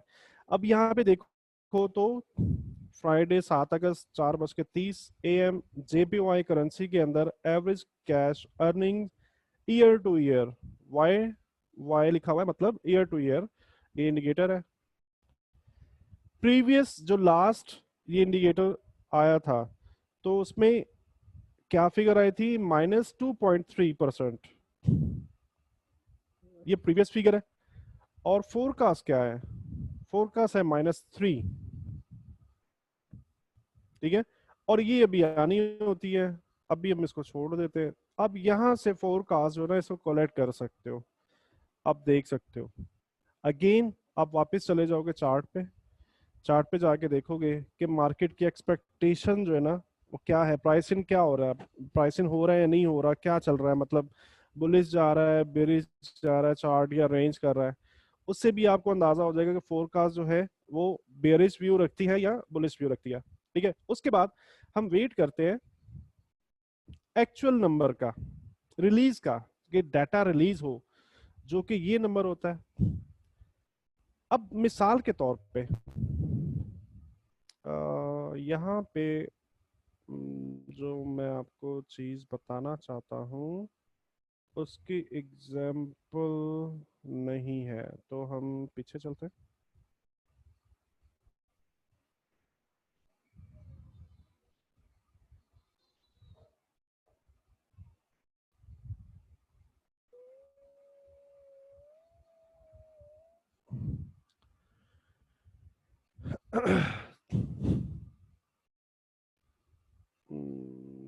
परफेक्टली एग्जाम्पल,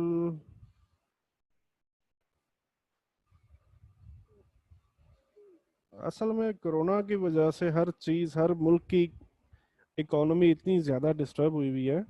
हाँ, ये रही एग्जाम्पल। ये था, 1:30 बजे थी, पौंड की पीएमआई आई थी, फाइनल सर्विसेज, और ये देखो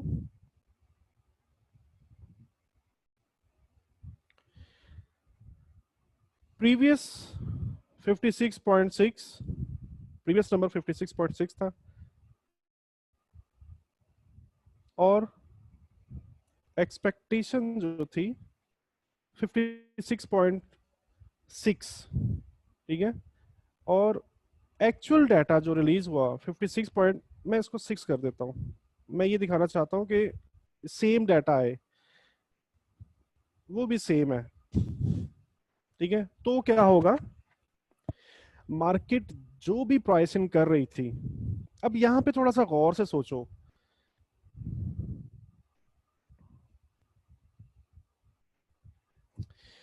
एक सेकेंड, प्रीवियस फिगर देखो और फोरकास्ट को देखो, ये सेम है। मतलब क्या है, मैंने आपसे कहा था कि मार्केट मूव करती है तो सरप्राइज पे मूव करती है, ठीक है।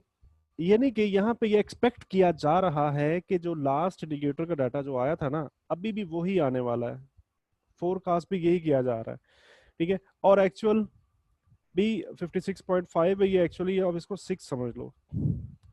तो एक्चुअली डाटा जो है 56.6 ही आ जाता है।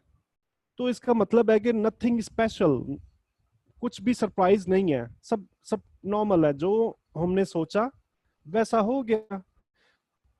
वो अपने दोस्त वाली मिसाल को अब रिकॉल करें वापस, तो ऐसा आप देखोगे कि मार्केट ने अगर बुलिश प्राइसिंग किया था, तो ये डाटा रिलीज होने के बाद भी मार्केट के अंदर कुछ भी ज्यादा स्पाइक्स नहीं लगेंगे, और मार्केट ऐसे कंटिन्यू ही करेगी इस न्यूज के आने के बाद,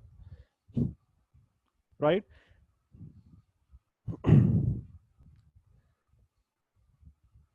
ऐसी न्यूज को हम ट्रेड नहीं करते, ऐसी न्यूज को जिसका फोरकास्ट भी सेम हो और एक्चुअल सेम आ जाए,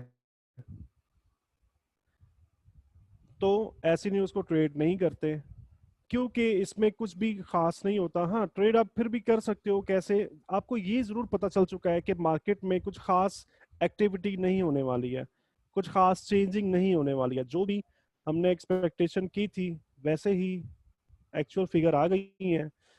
तो कुछ भी स्पेशल नहीं है मार्केट में। तो आप पुल बैक के ऊपर टेक्निकल एनालिसिस की मदद से आप इसको बाय कर सकते हो, राइट। बट मैं पर्सनली अपनी बात करूं तो मैं ऐसे ऐसे इंडिकेटर्स को मैं ट्रेड नहीं करता। ठीक है।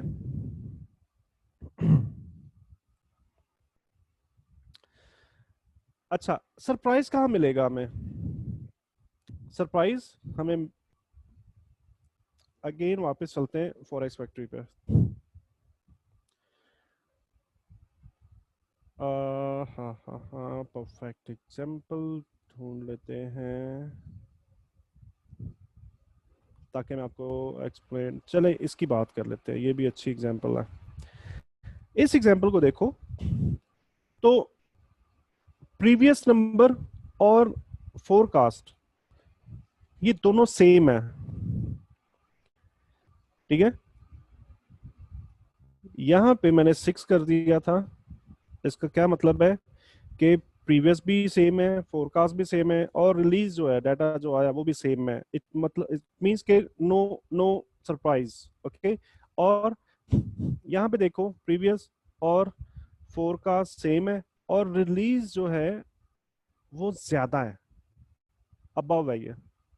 इसका मतलब है कि कुछ सरप्राइज है, मतलब फोरकास्ट से अच्छा नंबर आया, बेटर देन एक्सपेक्टेड इसे कहा जाता है, बेटर देन एक्सपेक्टेड, ठीक है। अब आपने क्या करना है, इसको आप कैसे ट्रेड करोगे? आपने सबसे पहले चार्ट में जाके प्राइस इन मूव को देख लेना है सबसे पहले। ये तो आपने हर स्ट्रेटजी में, हर वे में ये काम करना ही करना होता है ना। क्या है, आप M5 में जाओगे, M1 में नहीं जाना। जब प्राइस इन मूवमेंट को चेक करेंगे तो M5 का चार्ट बेटर रहता है, M1 का बहुत ज्यादा छोटा हो जाता है। M1 का आप जब आप रिट्रेसमेंट को ट्रेड कर रहे हो उस वक्त आप यूज कर सकते हो। M5 का चार्ट ओपन करोगे, उसके बाद मार्केट की एक्टिविटी को गौर करोगे कि मार्केट एक्टिविटी क्या कर रही है। मिसाल के तौर पे मार्केट प्राइसिंग कर रही है, बुलिश एक्सपेक्टेशन थी, ठीक है। अब यहाँ पे देखो मार्केट क्या कर सकती है, सेम है तो फिर मार्केट रेंज कर रही होगी, ठीक है। मार्केट रेंज कर रही होगी क्योंकि एक्सपेक्टेशन जो है बुलिश नहीं है, इस वजह से मार्केट रेंज कर रही होगी। रेंज करने के बाद जैसे ही डाटा रिलीज हुआ तो एकदम से ये ऐसा स्पाइक लगा होगा मार्केट में। नॉर्मली ऐसा होता है, एकदम से स्पाइक लगा, आप आ जाओगे M1 के अंदर, या ज्यादा से ज्यादा M5 में, ठीक है, इससे ऊपर नहीं जाना। तो आप वेट करोगे 40 to 50% रिट्रेसमेंट का, जब भी आ जाए, जब भी आए उसके बाद आप ट्रेड करोगे। ओके, रिट्रेसमेंट कंप्लीट होने से पहले ट्रेड में कभी भी नहीं आना। तो आप इसे बाय ट्रेड करोगे ऐसे, जब भी ऐसा डाटा रिलीज हो जाए, ठीक है। इसका ऐसा क्यों है, इसका क्या मतलब है? ऐसा इसलिए है कि मार्केट सरप्राइज हुई है। ये जो डाटा रिलीज हुआ ना, एक्सपेक्ट तो ये नंबर किया जा रहा था, बट नंबर जो है बेटर देन एक्सपेक्टेड आया। इसका मतलब है कि मार्केट सरप्राइज हुई है और ये स्पाइक लगता है, सरप्राइज पे हमेशा स्पाइक लगता है। इसी की डायरेक्शन के अंदर हम 40 to 50% जब भी रिट्रेसमेंट होगी हम बाय की ट्रेड लेंगे, राइट। अच्छा, इसके अंदर एक और चीज आपको बता दूं, जो लोग कॉमर्स का बैकग्राउंड रखते हैं थोड़ा सा वो समझ समझ जाएंगे जल्दी से। डेविएशन को देखा जाता है, मतलब क्या है कि ये नंबर कौन सा था और एक्सपेक्ट क्या किया जा रहा है, ठीक है। प्रीवियस नंबर कौन सा था और एक्सपेक्ट क्या किया जा रहा है, उसके नंबर्स के दरमियान में फर्क कितना है, इसको नोट किया जाता है। अब इन दोनों को देखें तो इनमें कोई भी फर्क नहीं है, मतलब डेविएशन नहीं है। ओके, अब जब भी डाटा रिलीज होगा ना, तो इस नंबर के अंदर आने वाली डेविएशन जितनी ज्यादा होगी, मार्केट उतनी ज्यादा सरप्राइज होगी। बिल्कुल वही मिसाल है, अगर आप किसी से 10 लाख रुपया एक्सपेक्ट कर रहे थे और वो आपको 50 लाख रुपए ला के दे दे, तब भी आप सरप्राइज हो जाते हो और बहुत ज्यादा सरप्राइज होते हो। अगर वो आपको 9 लाख रुपए दे दे तो अब बिल्कुल भी सरप्राइज नहीं होगे, बिल्कुल भी नहीं होगे, मतलब थोड़ा बहुत तो होगा बट बिल्कुल भी सरप्राइज नहीं होते, ठीक है। तो दैट इज कॉल्ड साइकोलॉजी। ये साइकोलॉजी बार बार जो ये कहा जाता है ना कि फॉरेक्स जो है वो साइकोलॉजी पे मूव कर रही होती है, फॉरेक्स के अंदर आपने कामयाब होना है तो अपनी साइकोलॉजी इंप्रूव करें, और ये साइकोलॉजी के साथ जब भी आप चीजों को मिला के देखोगे ना, आप बिल्कुल भी मुश्किल नहीं है तमाम चीजें। अब इस नंबर का फर्क आपने देखना है, इसमें आने वाली डेविएशन देखनी है। अगर तो ये छोटी सी डेविएशन है, अगर बहुत छोटा सा फर्क है, तो मार्केट बहुत ज्यादा मूव नहीं करेगी। स्पाइक जो आएगा ना वो बहुत बड़ा स्पाइक नहीं होगा। अगर ये नंबर ज्यादा आ जाता है, डेविएशन ज्यादा आ जाती है, ठीक है, तो उतना ही बड़ा स्पाइक आएगा, रिट्रेसमेंट के बाद उतनी ही लंबी मूव चलेगी है। इसकी भी एग्जांपल देख लेते हैं।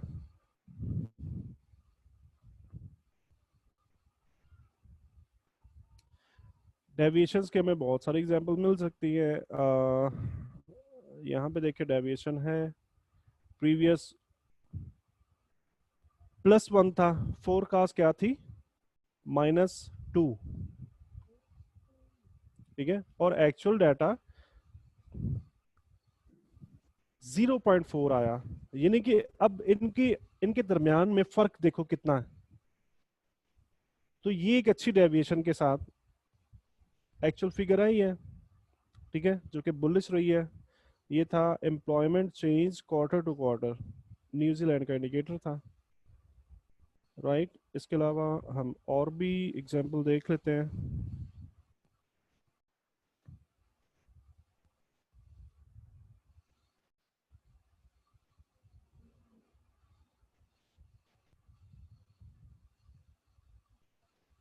हाँ, ये देखो एक अच्छी डेविएशन है। ये देखो 10.4% प्रीवियस था, 10.3% फोरकास्ट किया जा रहा था, सोचा जा रहा था, एक्सपेक्ट किया जा रहा था, ठीक है, और एक्चुअल डेटा 27.9% आया है। ठीक है, अब समझ में आई आपको डेविएशन क्या होती है। अब इसको इसके साथ कंपेयर करो, इसको इसके साथ कंपेयर करो, तो ये नंबर बहुत बड़ा है,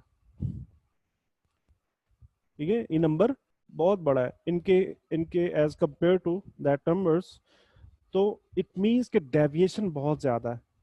तो ये डेविएशन जब भी ज्यादा हिट होती है ना, तो ये इस तरह की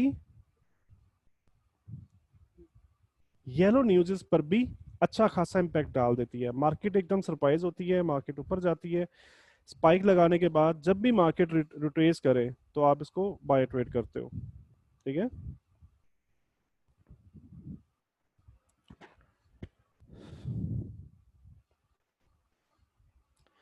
ठीक है जी, हम ये देख चुके हैं कि पुल बैक के लिए, पुल बैक पर हम किस तरह से ट्रेड करेंगे। जितनी ज़्यादा डेविएशन होगी उस तरह से हम इसको, इसी के वाइस वर्सा अगर सेंट्रल बैंक का व्यू बियरिश हो,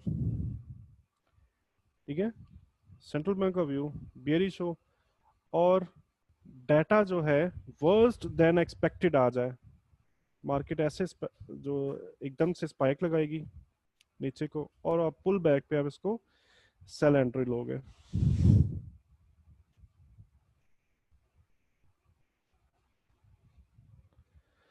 जाहिद अली कह रहे हैं सर प्लीज अपना एक ट्रेड देखना जो आपने की है न्यूज पर। मतलब मैं समझा नहीं आपका जाहिद अली।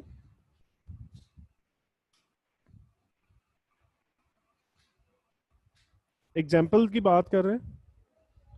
जी जी, एग्जांपल मतलब पहले आपने जो लिया था न्यूज़ पर, मतलब हम देखें कि आपने कैसे ट्रेड किया है मार्केट को न्यूज़ के साथ। अपनी ट्रेड तो मेरे पास सेव नहीं है, हम न्यूज देख लेते, आई मीन कोई एग्जाम्पल देख लेते हैं, ठीक है। जी जी जी सर।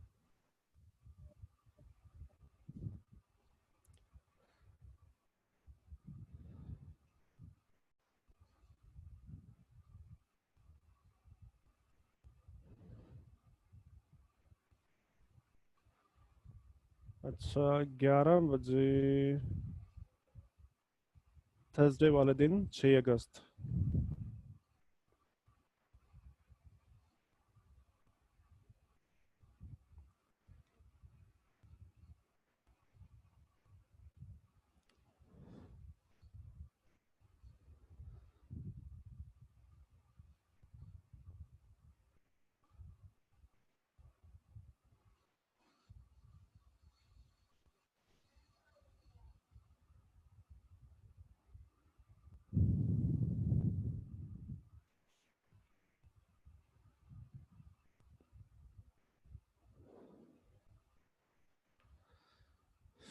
ये देखो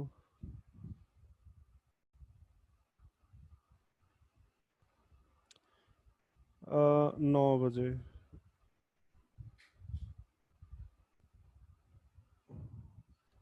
ये न्यूज फिगर है, ये न्यूज आई थी।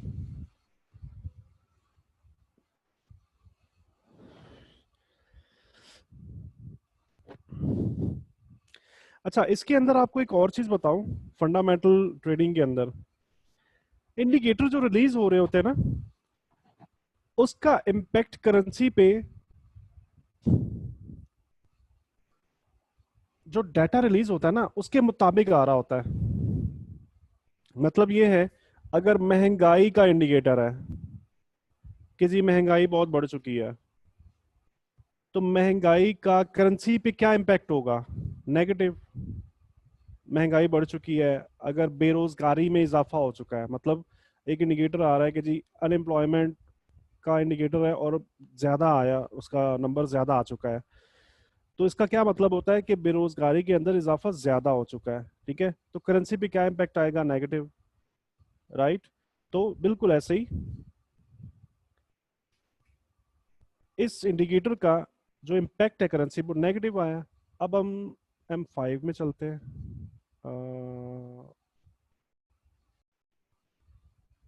ये देखो। ठीक है।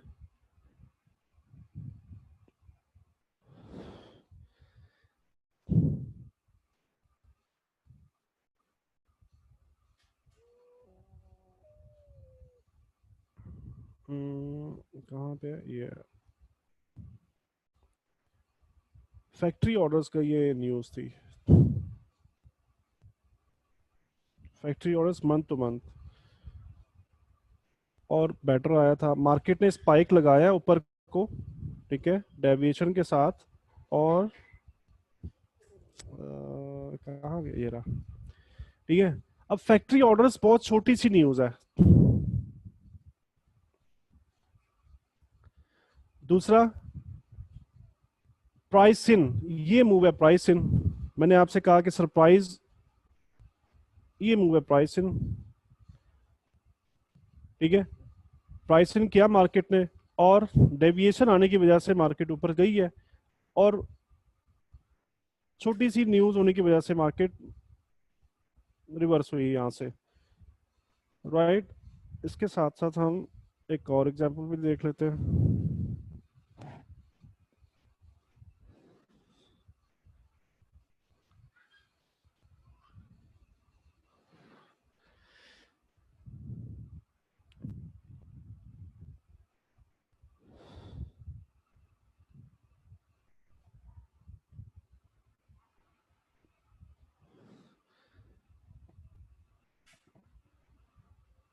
फाइनल सर्विसेज PMI, ये तो आया सर, नॉन मैन्युफैक्चरिंग PMI आई थी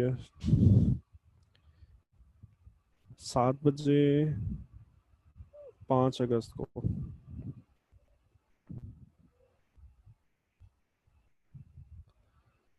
यूरो USD के अंदर देख लेते हैं।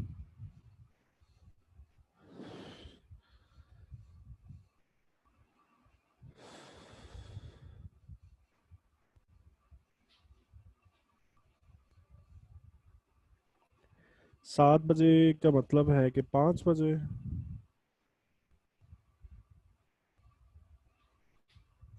7 बजे का मतलब 9 बजे।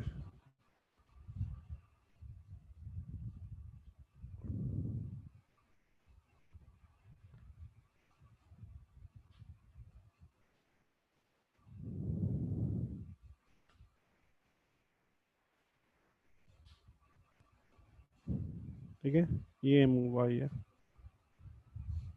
ये देखो, ये प्राइस, ये देखो, ये होती है प्राइस इन। अगर तो मार्केट उस एक्सपेक्टेशन को प्राइस इन कर चुकी होती है ना, तो फिर मैंने आपको बताया कि सरप्राइज नहीं होती, लंबी मूव आ रही होती है। ठीक है। और ये जो मूव है ना, ये 9 बजे का मतलब है कि 11 बजे, 11 ये मूव आई थी, ये थी वो मूव एक्चुअली। ठीक है, MT4 का टाइम में 2 2 घंटे का फर्क होता है।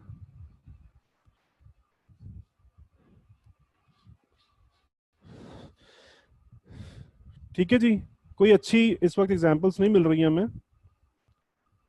हम खैर प्रैक्टिस क्लास में एग्जांपल्स को डिस्कस कर लेंगे, देख लेंगे उसको। ठीक है, बट अभी फोकस इस चीज पे करें कि आप इसको कर कैसे सकते हो, ट्रेड कैसे कर सकते हो।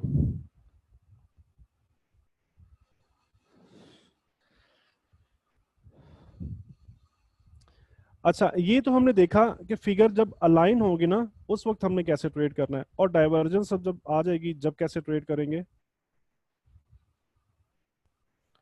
If forecast central bank has bullish view, central bank document जब आपने डाउनलोड किया उसमें देखा कि इसके अंदर बुलिश व्यू है, और डाटा रिलीज जो है वर्स्ट देन एक्सपेक्टेड अगर आ जाता है।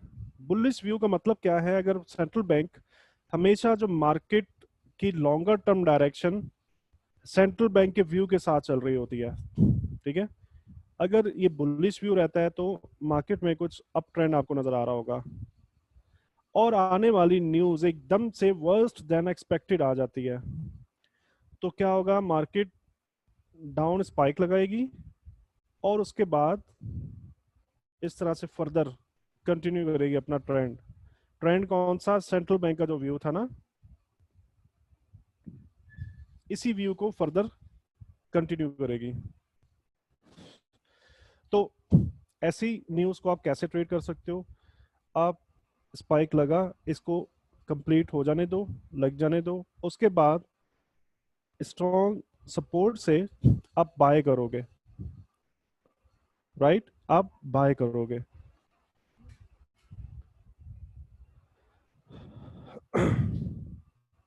जैसे ये डिप जो कंप्लीट हो जाएगा ना उसके बाद आप बाय करोगे, और यहाँ पे स्ट्रॉन्ग लेवल सपोर्ट लेवल मौजूद होगा।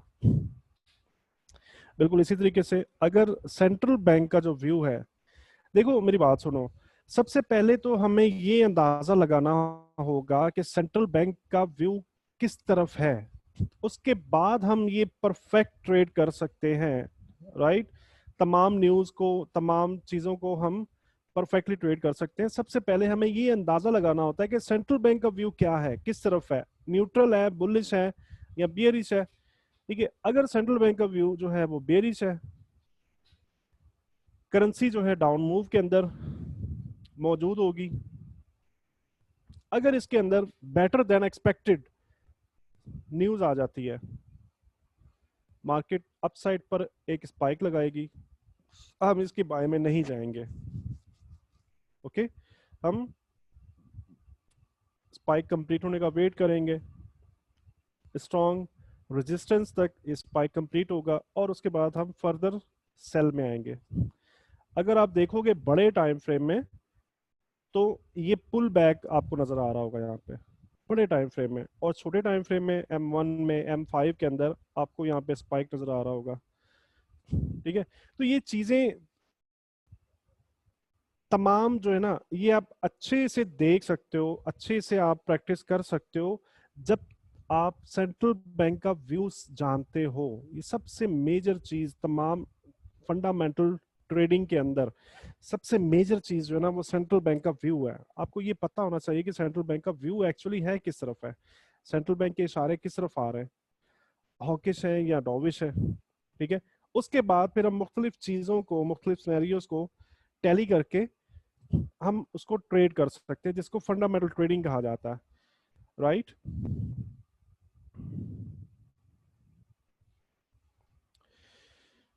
अच्छा जी, इसके बाद अगर आप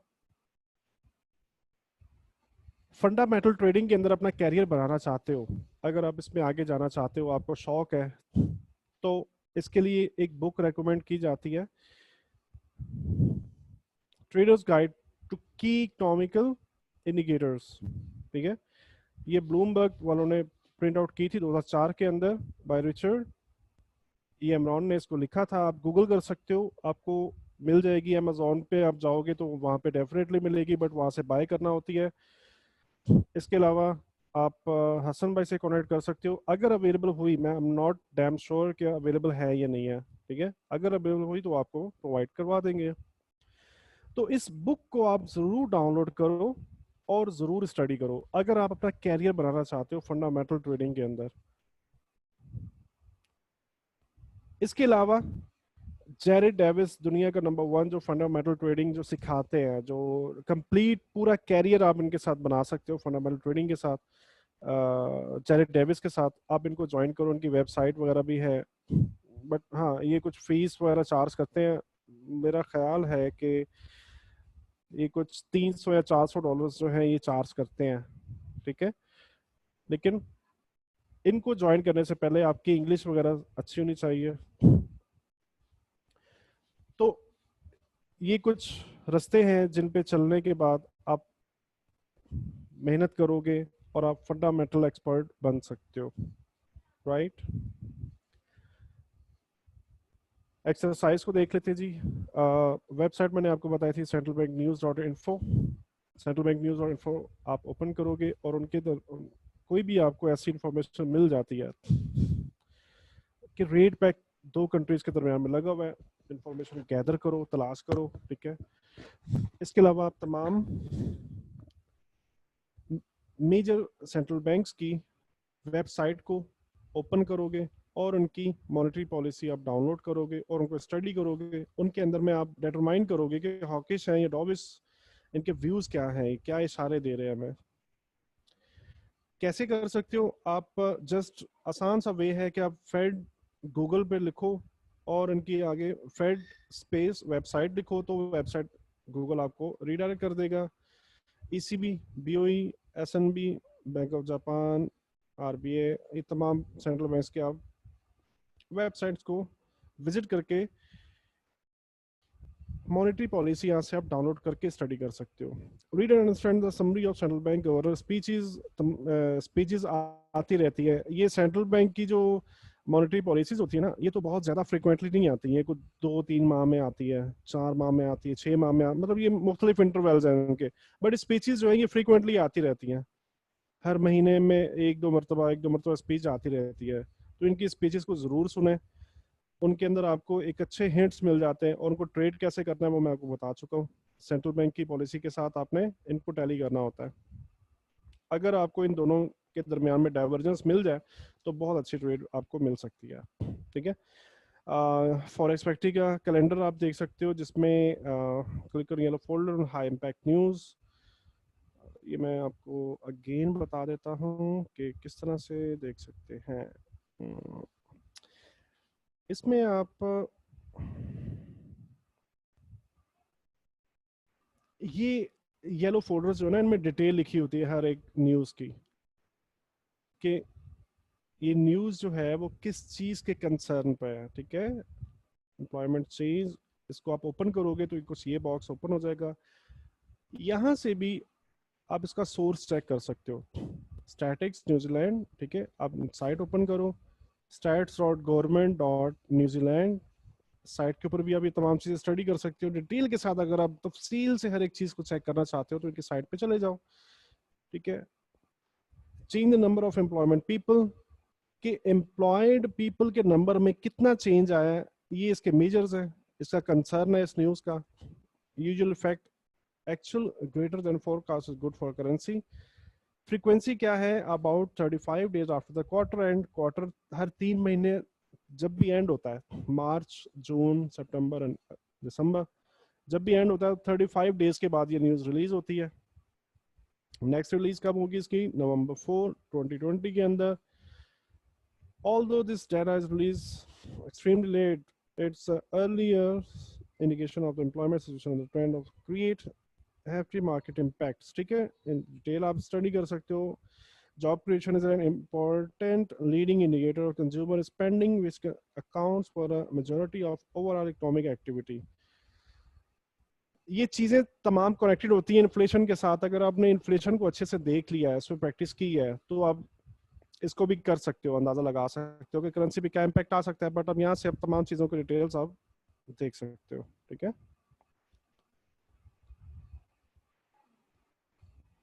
फॉर इन्वेस्टोपीडिया पर आप जाके आप इन तमाम इंडिकेटर्स को, सीपीआई हम डिस्कस कर चुके हैं, PPI, PMI, GDP, employment, other indicators, तमाम ये बहुत वसी रेंज है। मैंने आपको बताया फंडामेंटल जो है ये ऐसा मेथड नहीं है कि जो सिर्फ 2 लेक्चर्स के दरमियान में फंडामेंटल कंप्लीटली आप अंडरस्टैंडिंग कर लो। बहुत बड़ा, बहुत वसी, मेहनत तलब, और मेहनत से भी ज्यादा आपका शौक और लगन होना लाजमी होता है, ठीक है। वेज, तरीके आपको बता दिए गए हैं सारे, आप किस किस तरीके से इन पे चल सकते हो।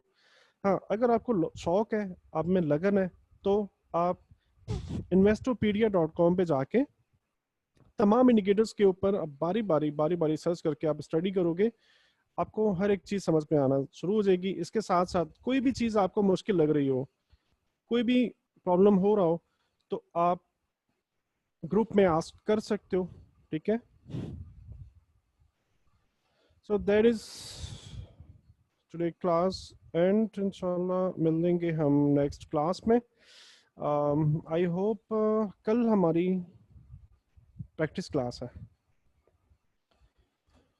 किसी का कोई क्वेश्चन है तो वो पूछ सकता है।